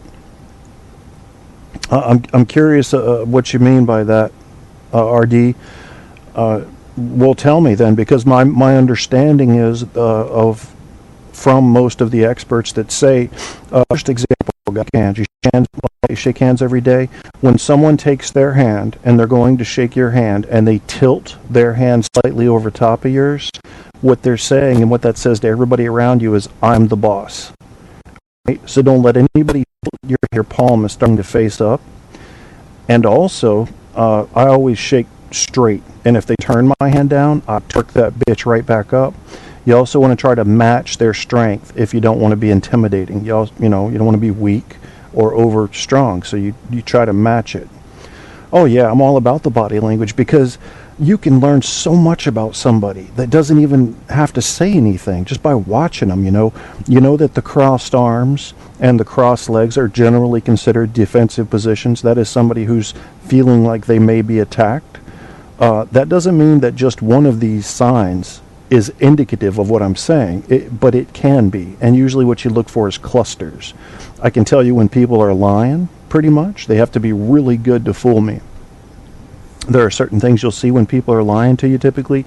A lot of times you'll see them put something in front of their mouth. They may reach up to touch their nose just to make sure their hand covers their mouth, because subconsciously what they're literally trying to do is stop you from seeing the lie come out their mouth. Things like that, man. Girls in bars. You guys go to bars? You got a couple guys standing, a couple girls sitting in bar stools. Watch where, if the girls have their leg crossed, watch where their foot is pointing. Wherever their toe is pointing, their toes are pointing. Usually I'm thinking of a toe in a shoe. That's the guy they're interested in. Yeah, they won't point toward him unless they're interested in him. It's the most amazing shit. We could get into a lot of that. Anybody know any body language secrets? I like that show about body language, Lie to Me.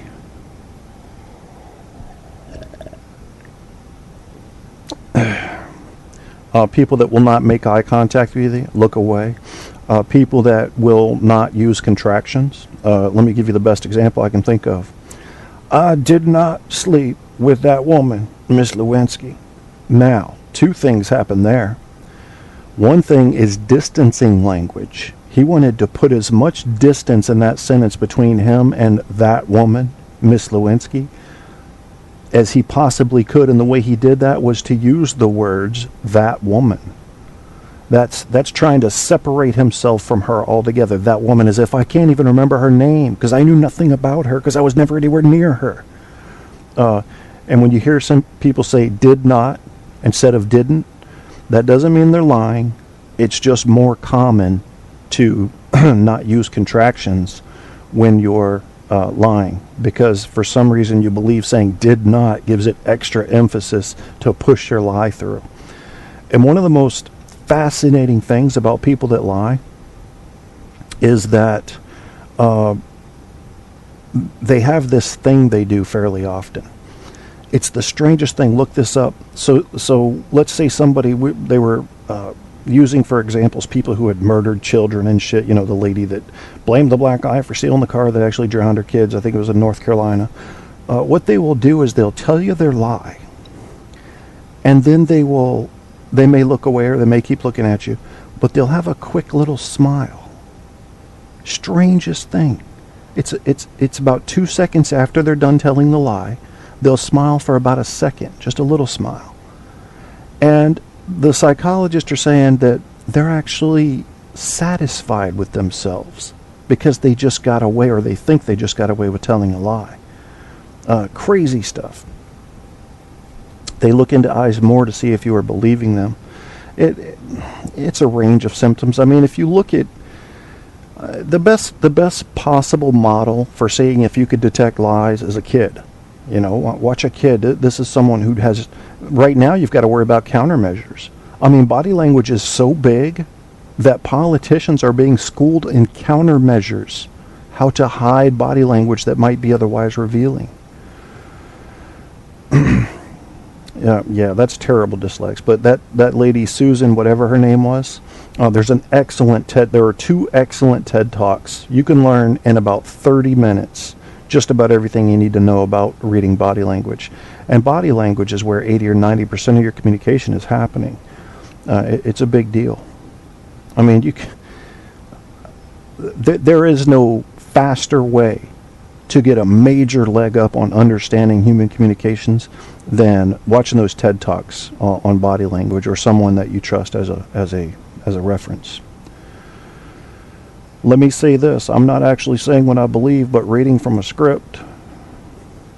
A raised eyebrow from the left eye means they question what the person is saying. Rise of the right eye means they agree with you but have a doubt.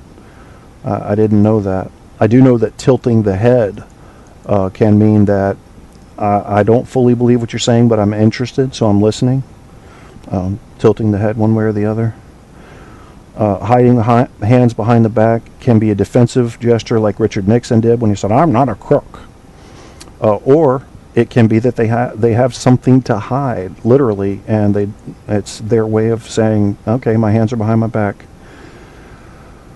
Putting your hands in your pockets can be the same thing. But what people don't realize is you might also do that because you're fucking cold. So you really have to look for clusters of these little things to indicate a lie. Let's see what I have here.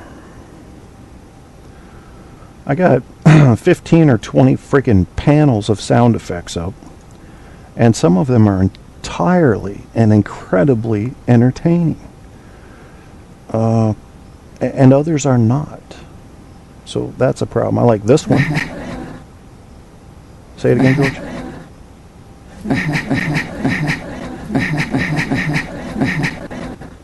Yeah, that's George laughing. He's laughing, you know how he does. Oh, I was looking for, I thought I had Richard Nixon speaking on here. I know I do somewhere. Not that you guys want to hear that right now, but sometimes I do what you don't want me to do, because I'm a rebel, man.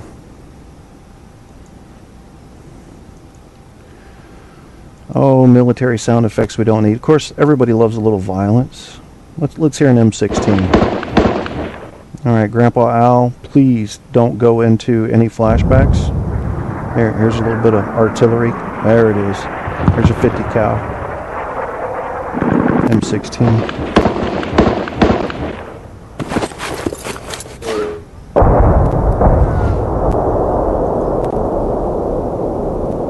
Here's a nice little Middle East background. Does this sound familiar to any of y'all?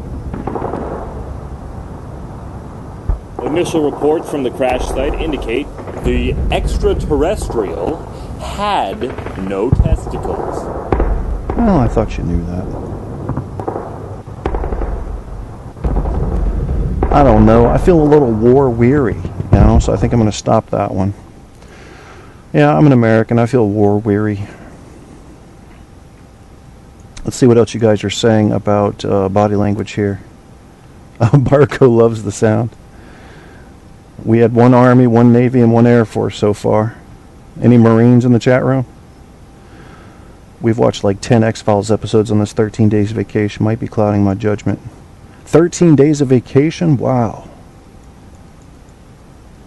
Hatchet and watch Lie to Me.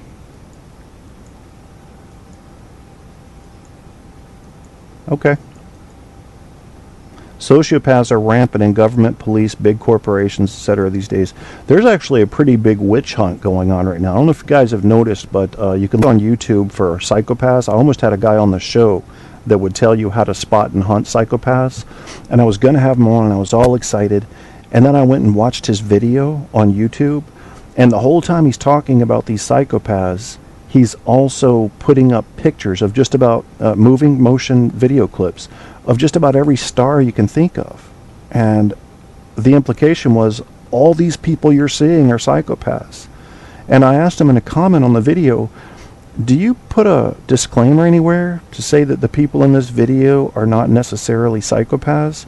I mean, because you realize you do need a degree in psychiatry with an MD behind your name to officially label a psychopath. It is not a simple thing. It's anyway, all of us have a little psycho in us. That was also a TED Talk. You can check that out. I only have psycho when I need it. Mostly I'm not even passive aggressive, just passive. Watch Lie to Me. It's a badass show. It's on Netflix. Lie to Me.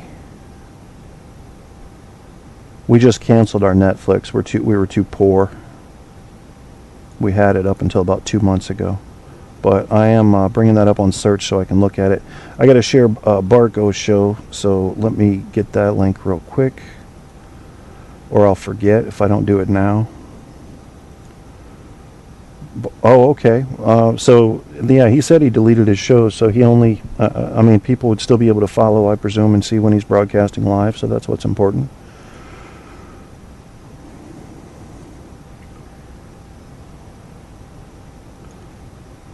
All right, let's see if my damn link posted here. There we go. Oh yeah, I was going to talk about retards, but we're not allowed to, and people would say, Kevin, you're being insensitive to those that are mentally challenged, and you know, I'm not. I actually have a lot of sympathy for them, but there was this dude, and he lived across from us when I was a kid, and I had 4 sisters, so I always, you know, my guy friends, and I was still a kid then, we moved out of there when I finished the 7th grade. But they still wanted to come over and see my beautiful sister, so I had a lot of friends. And this guy that lived across the street, he was what some might call retarded. And this guy, this is all he did. He always walked like he was about to fall over forward, you know, like his head was a little bit ahead of his everything else. And he smiled, and he never said anything. He just had a big fucking smile, like he just told you a joke. He was waiting for you to laugh. And he brought me a lot of joy, and never had to say a word. But looking back, those were some of the creepiest days of my life, when he would come over in the yard and just look at me and smile, or look at anybody and smile. And I'd say, oh, I don't remember his name. Oh, it's just him. Don't worry about him. Well, I'm afraid he might have had the word sling blade in the back of his mind. All right, so Barco's show is shared on the Facebook announcement for the show you're listening to right now. The Facebook page, by the way, is facebook.com/TruthOnTapShow. Don't forget the show. TOTS is an easy way to remember it. Facebook.com/TruthOnTapShow. Let's see where we are. Retarded people are the best. I love retarded people. The ones that are happy. Like, first of all, it's like the comedian said. I can't remember his name. Who's the fat guy from Texas? Wait, am I allowed to say fat? Oh, fuck it. And I think his name's Ralphie May. He say, look, retarded people that are really retarded don't care if you're saying retarded. So who is it going to offend? And he was talking about how a retarded person offended him. The retarded person he knew as a kid would say, "Ha ha, your moms don't love you." And he had a football helmet on all the time. And, you know, I have a lot of sympathy for them. But they also seem like the happiest people on earth. I mean, I think we could probably learn something from them, even if it's, you know, what are they disconnecting? Is it some part of their cognitive engine that's disconnected that directly relates to their personality? I mean, are we looking at some sort of malfunction in the amygdala? Have they figured out if it's the hippocampus swelling up? I mean, you know, is it a science, retardation, and what causes it? Because if you guys remember, and one of the big things that we used to go over in psych class in college was there was a guy working on a railroad, I think it was in the 1800s or maybe early 1900s, had a friggin' rod shoved through his skull. And it went from, I believe, underneath his chin all the way out the top of his head. Well, of course, they removed it. But his personality was vastly different after that. And it was at that point that they finally started finding some locale of where personality can be changed. But as you know, for severe psychotic cases, especially back in the 1800s, they used to separate people's, you know, a frontal lobotomy, or cut the corpus callosum right down the middle, separate the left and the right. Then you got a fucking blithering idiot there, but at least he's not killing anybody with a sling blade. Yeah. I don't plan on saying anything interesting. Actually, I do. I mean, usually I have, like I told you guys when we started the show, I've got lie to me up here, that we were going to talk about masking pain. Well, that's a little depressing. Just know that my whole message on that is you may not know when someone's hurting. So there it is. I am going to share the Psychology Today article called Evolution of the Self. This is by Leon F. Seltzer, PhD, Why We Hide Emotional Pain. This was published on September 28, 2011. Who's calling in now? I'm not taking any more calls. Sorry. Because we're getting ready to go. No offense, guys. I should have told you that when I came back on. Whoever that was, though, you get dibs on first call next show, I promise. So you can tell me in the chat room. My voice is starting to go, so I don't have much left. 2 hours is my max. Sling blade. You can call it a sling blade. I'll say something that's smart. Let's see. Lie to me. Yeah, here we go. Evolution. This is hiding emotional pain, but this also, from some of what I read here, this also can almost directly transfer to the hiding of physical pain and why we might do it. Your guesses may be wrong, so I encourage you to read this article. It's worth your time. It's quick, and it is now shared. Psychology Today, Why We Hide Emotional Pain. Getting rid of that. Why some people like pain. Now, I know some of you freaks in the chat room are going to want to see this, and so I'm going to share it. I have no idea what it even says. Let me tell you up front and unequivocally that there is nothing I like about pain. Nothing. Nothing at all. And if they say that pain shapes character, I should be the whole fucking cast of the Little Rascals, I think. 32 solutions for when you can't sleep. We are going to talk about a few of these before I go. And 9 surprising reasons you can't fall asleep. Close that. Close my author profile. 9 surprising reasons you can't fall asleep. Now, I'm going to let you know, first of all, if I think these are surprising or if they're not. Number 1, you slept in Saturday and Sunday. That's not surprising. Of course, you threw off your schedule. Forget about it. Number 2, it's a full moon. No, you're not turning into a werewolf, but the lunar cycle does seem to have some effect on our sleep. At least according to a small study, researchers found that during the nights around a full moon, people get less deep sleep, less total sleep, and took about 5 extra minutes to fall asleep. Big fucking deal. Your room is too cold or too hot. I agree. Make sure your environment's comfortable. You're not wearing socks. Whoa. Even if you set the thermostat correctly, some people are just disposed to having colder than comfortable extremities. But this can become a problem at bedtime, since warm hands and feet are part of a delicate thermoregulatory dance that seems to predict how quickly you'll fall asleep. According to a 1999 study, speed up the process by pulling on a pair of clean socks before climbing into bed. And they felt it necessary to mention the qualifier clean. Well, maybe that's a good idea. It's too quiet is another reason. Yes, you want your sleep sanctuary to be calm and quiet, but complete silence can lead to problems. If your room is too quiet, every little inconsistency of sound becomes that much more evident and disruptive. Good point. White noise machine can help. You're afraid of the dark. In research presented in 2012 Sleep Congress, people who reported themselves to be bad sleepers were found to get more anxious and more easily startled by noises once the lights went off than people who consider themselves good sleepers. Oh, we could get into all kinds of debate about cause and effect there. But anyway, you ate steak for dinner is another one. Just so everybody knows, caffeine too close to bed can keep you up. You can get that same perk from more than just coffee. Dark chocolate is a common culprit. But there's a lesser-known sleep-stealing food. And those include fatty foods, spicy foods, and protein. A big steak dinner, for example, takes lots of digesting, and your body isn't meant to be working that hard while it's sleeping. All right, fair enough.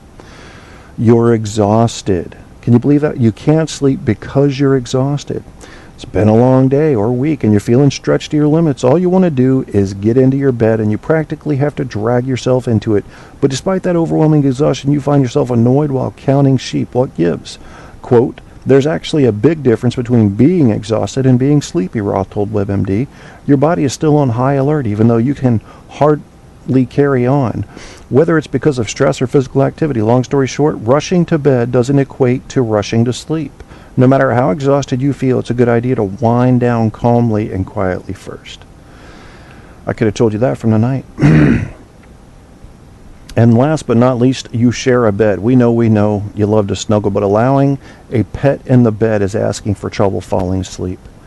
That's true, man. I had my cat. My cat likes to come in and sleep on my hip because I'm a side sleeper. And it doesn't work very well for me because she'll inevitably end up scratching or acting like a fool, and there I am awake. Last night she tried to jump up on top of the curtain rod twice, and it's dark. She couldn't see, and she missed both times. And when a cat misses, they have basically an epileptic fit as they reach for anything to grab onto. And if you've ever heard cat legs, cat paws getting all caught in the blinds while ripping at the curtains, suddenly, it sounds like somebody throwing a suitcase out your window. It's quite disturbing, and it happened twice, and bad times for us. What was the result of that? 32 solutions for, well, I ain't got time to read all those, so I will share that, though, on the Facebook announcement. And then we'll get back into chat, and then we'll close this motherfucker down. All right, 32 solutions. Come on, I'm giving you 32 solutions for when you can't sleep. Surely one of them will be to masturbate. This we know.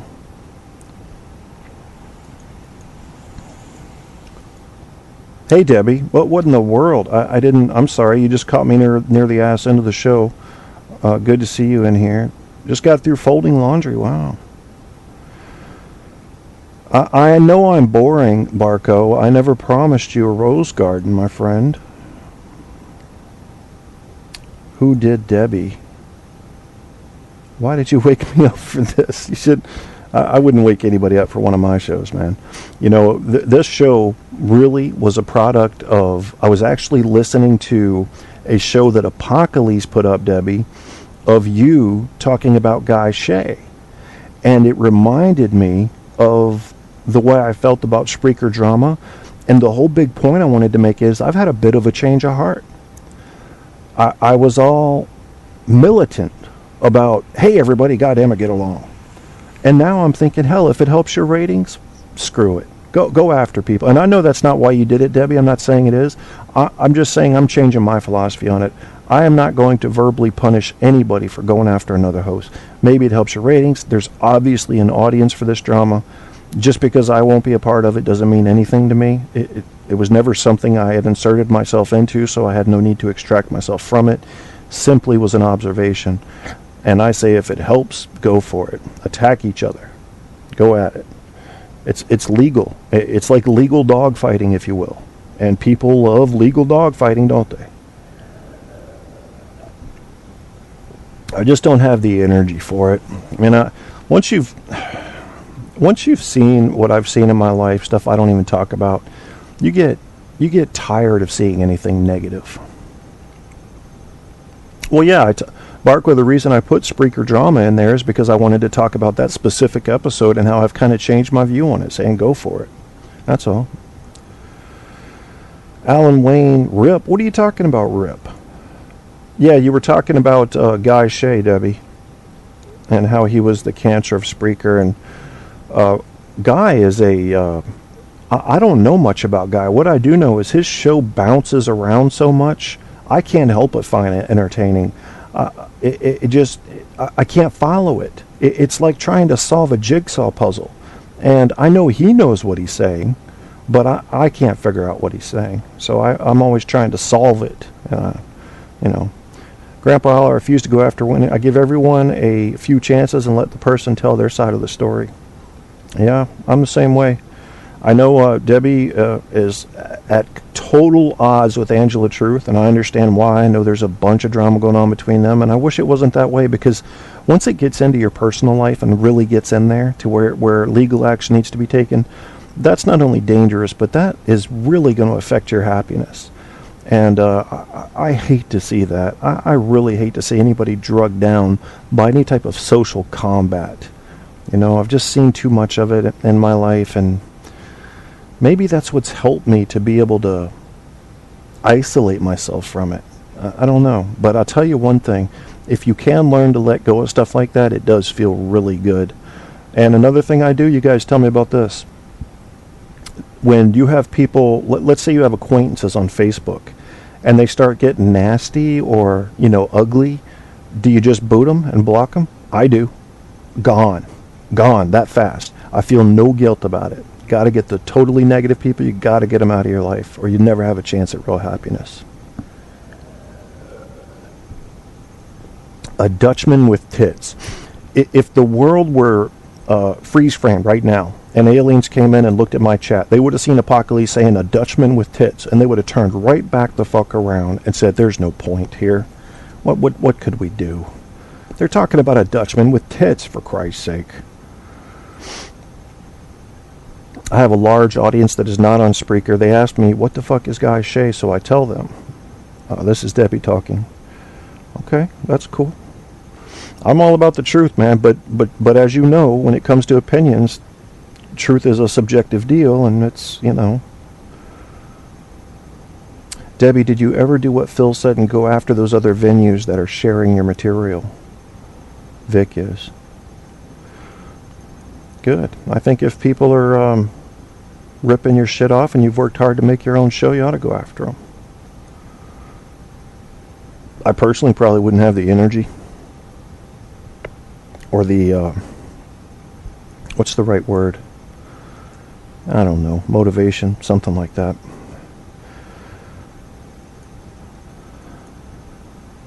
Who else are you listening to these days, Debbie? Who do you think is good on Spreaker? Who are your top 5? Let's hear everybody's top few, 3, 4, or 5 favorite hosts on Spreaker. I'd like to hear what you guys have to say in the chat room about that. And pretty soon, what else did I say this show would be about? Judging, Spreaker Drama, Pain, and Retards. I know I'm going to get a bunch of pushback from saying retards, but I don't know. See, let me tell you this, guys. If I am ever, I ride a scooter, maybe I'll get hit by a truck. If I'm ever totally learning disabled and I'm laughing and drooling all the time, I want you to come make jokes about me. If it can brighten your day, come stand, point, and laugh at me. I want you to. Let that improve your life, because I ain't caring. That's a little bit too simplified, but anyway. According to my statistics, this thing, 2/3 of my audience is on iPhones and smartphones. Wow. I haven't checked out my detailed statistics yet. PK and DK. Oh, I saw PK and DK advertised on on the Explore page of Spreaker. So they must be moving on up. I'm really at the top for URD. That is friggin' totally fascinating, and I don't believe it. I just think you haven't heard enough shows yet if I'm on top of your list.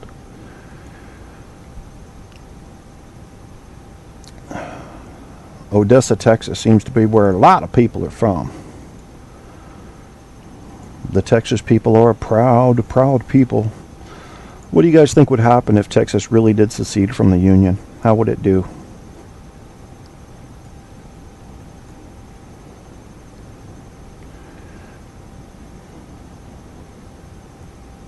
Oh no, I think we're starting to, I'm smelling some hatred. Doing the ice bucket challenge on Saturday. In a bikini, wow. That is going to get some audience turnout there. Oh yeah, I forgot. RD likes David Icke. It's okay to like him, as long as you know he's crazy, RD.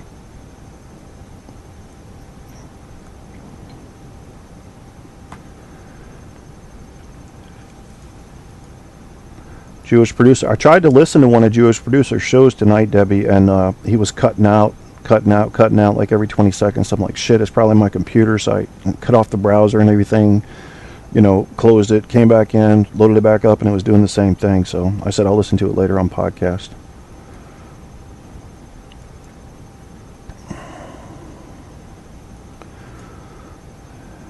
Do it in Speedos. Okay.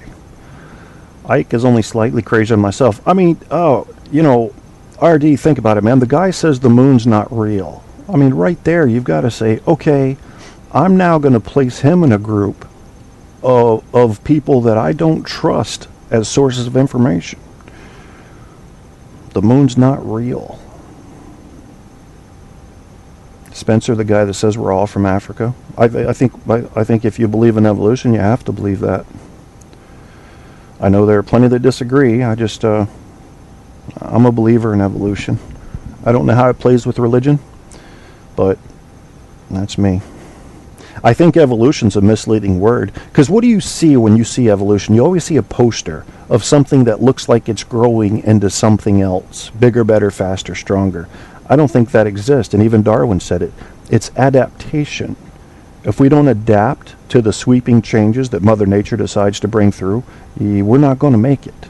So what you're seeing is the messy leftovers of Mother Nature's death tornadoes. Those that survived it and were able to adapt in time lived on. So you're getting these little snapshots on these evolution posters showing you what survived, and it's very misleading. I would replace, if I were teaching a class, I would replace the word evolution, because of the connotations that go with it, and replace that word with adaptation. Those that adapted survived. It's that simple.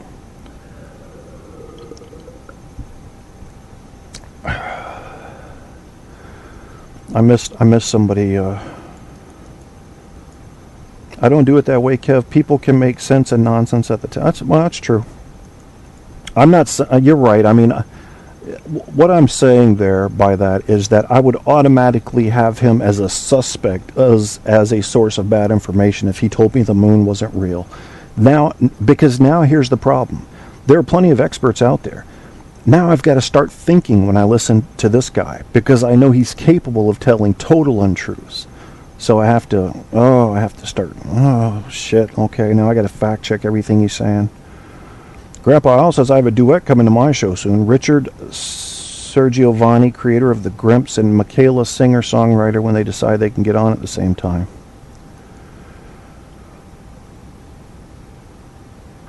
We are both gorgeous. We both have Spreaker numbers that kill. We both want to date each other. Well, go ahead then. No, I'm not doing dick pics, Barco. But I do appreciate your interest. Most people are not interested in my dick.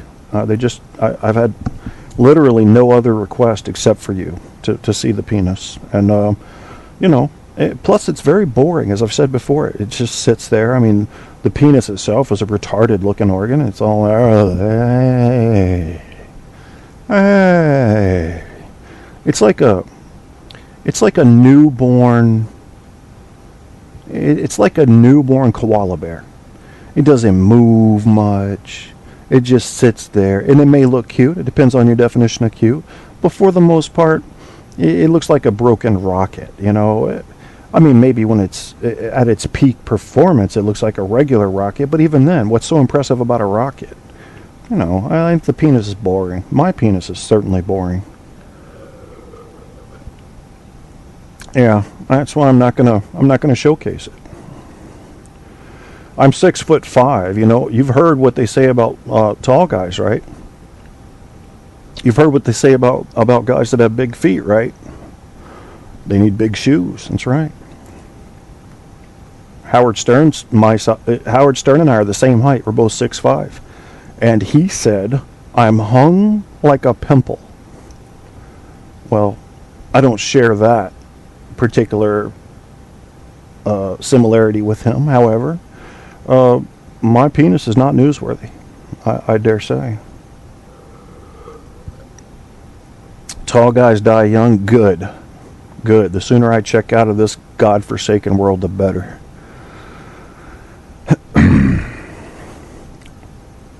Paul Dembski gets mad, man, but those Vermonters up there, you got to watch out for them. I lived up there. I lived 25 miles south of him, but I was only there for 2 years. But they have a lot of time to think, I'll put it that way, especially in the winter. We are going to be buddies again. Good. Very good seeing people make up, in a way, at least plan to, on my show, in my chat room.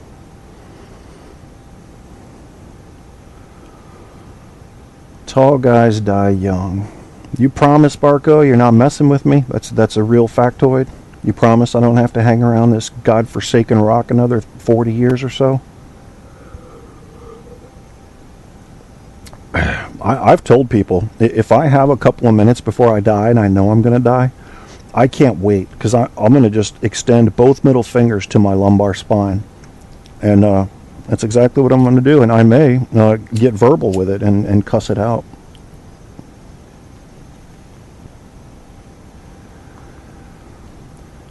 Yep.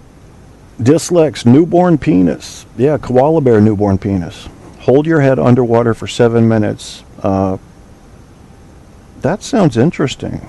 I don't think I can do that.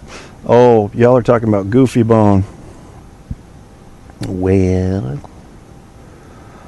one thing I will say is I was watching a debate on YouTube with Jon Stewart and Bill O'Reilly. And Bill O'Reilly was being kind of cool.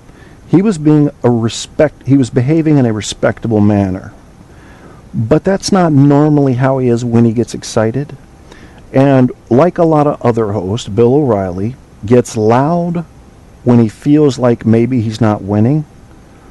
And I will say that I have seen that more than once with Goofy Bone. I don't like it. I've never liked it. Before I ever started doing a radio show, I hated that. Just speak your point, and if it's believable and supported, it's going to work. But if you got to start screaming, we're doing it live, we're doing it goddamn live, coronary, then you lose. Let me see if I have a soundbite that captures this most accurately, if I may. First of all, I think we all need to take a little break every day to learn some Japanese. Let's do that first. Thank you for calling Learn Japanese in 20 seconds a day. Are you ready? Let's begin. Kujo ga arimasu. Watakushi wa ayatsuri ninjo ga kirai desu. Doki ga shimasu. To sign up for tomorrow's lesson, please leave your name and number after the beep. Sayonara. I'm going to skip tomorrow's lesson. That's too much for me today. Everything is one syllable. King Kong, run, Gajira, run. See, that's one syllable. Gajira, run. I probably shouldn't be making fun of those Asian people. But I can't help it. Godzilla! Godzilla! There comes Godzilla again. And by the way, we don't know how close he is to a nuclear weapon right now. Oh, boy. Yeah, sorry about that.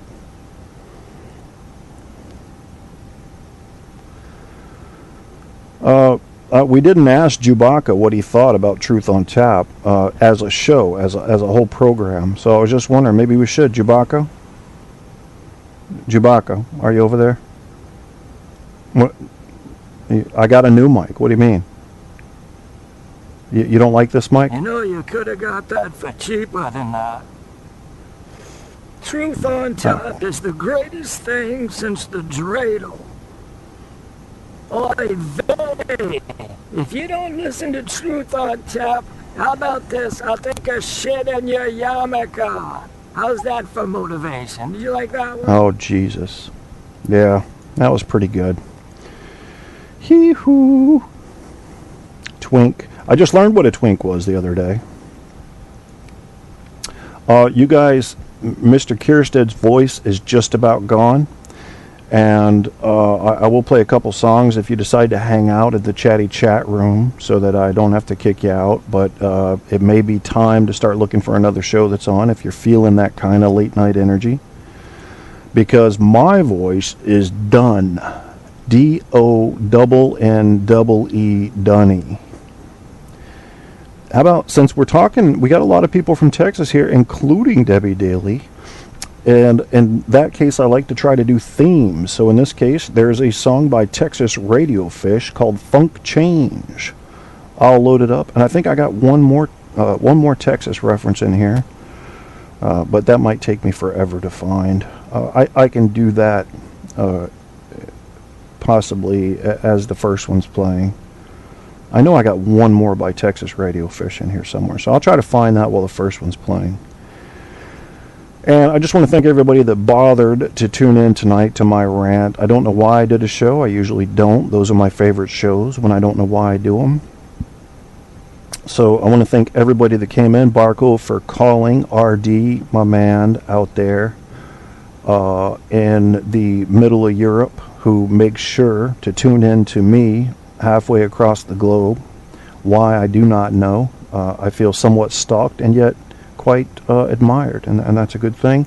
Dyslex, Grandpa Al, whose show has also been advertised on this show. Apocalypse, my favorite Spreaker personality of all time ever.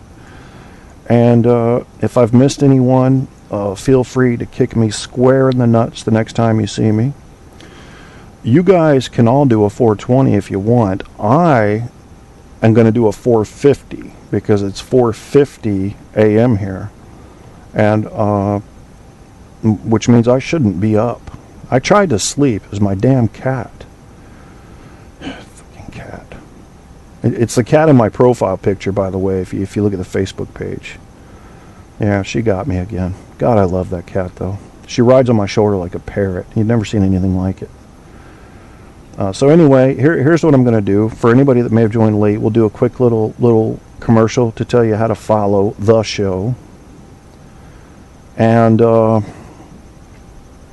then you're going to hear Texas Radio Fish's Funk Change feature Mana Junkie Spinning Macabre.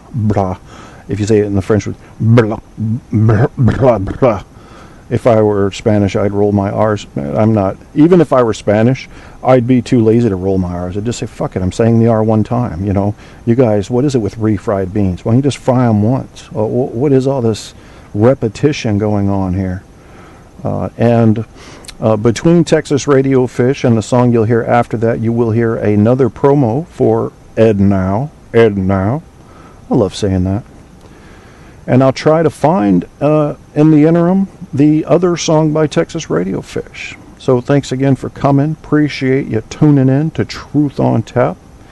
That is that, and here goes Truth on Tap is now flowing from iHeartRadio. Get your Kierstead fix by Googling Truth on Tap with Kevin A. Kierstead. All the truth you can handle running hot on iHeart, Facebook, Spreaker, and more. You want the truth?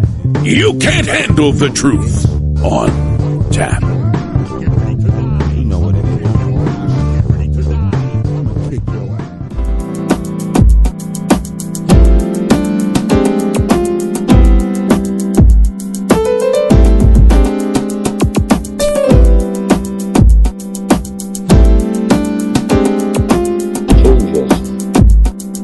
Changes come, and changes go. There's always change. Seasons change, the time change, people change.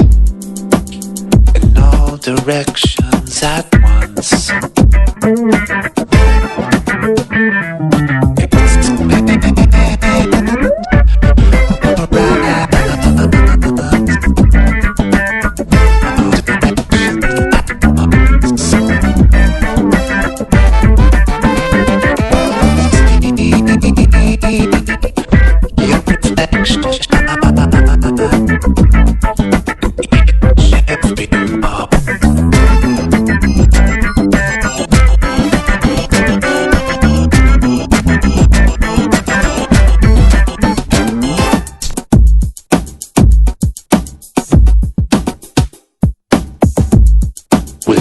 On the wrong side of the tracks, and I never look back.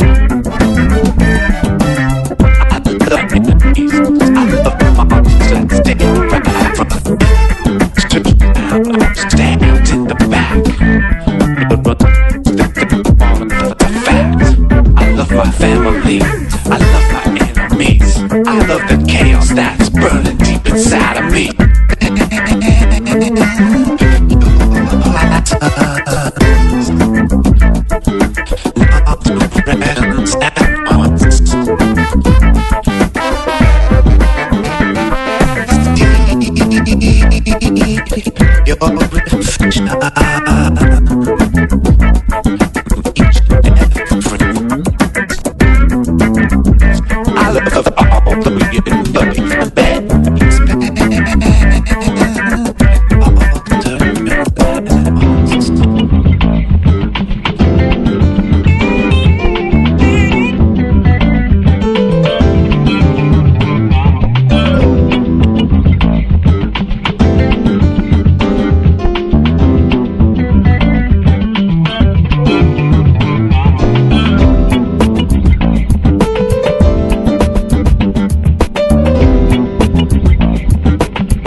Changes come, and changes go.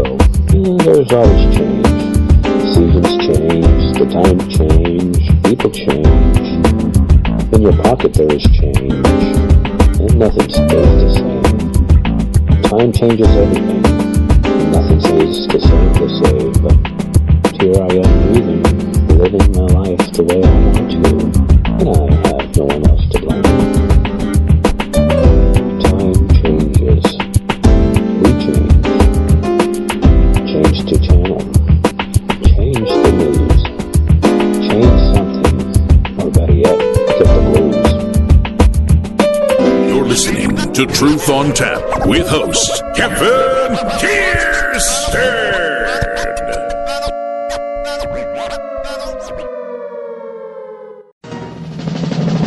Hey everyone, this is Grandpa Al Krushko from the Southern Cowboy Grandpa Al One Voice Network, inviting you to tune in for chat, rants, raves, and vents, along with thoughts and comments from special guests and some great music to help ease the pain until your next therapy session.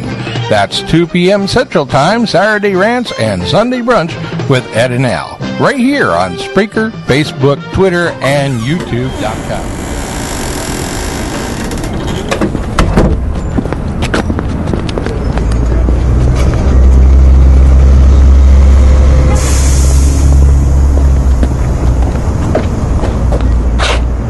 You're telling me you woke up early every day this week, went to work, stressed out, just so you could come here? It was a great show, great evening. Everyone had a great time.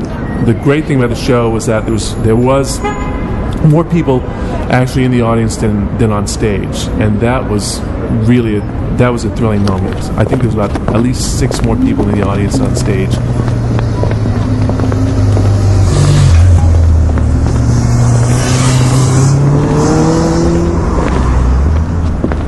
Truly a great moment. Of course, no one made any money. I mean, no one even talked about money. I mean, money didn't even come to the equation. You know, no one even considered that money could actually have been made from this. You're telling me you woke up early every day this week, went to work, stressed out, just so you could come here?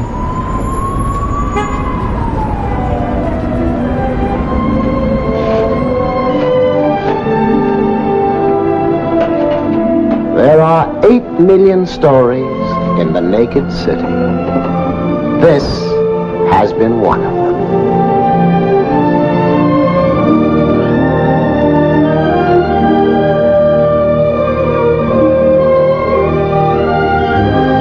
You're listening to CC Mixter Radio, and yes, I'm wearing pants.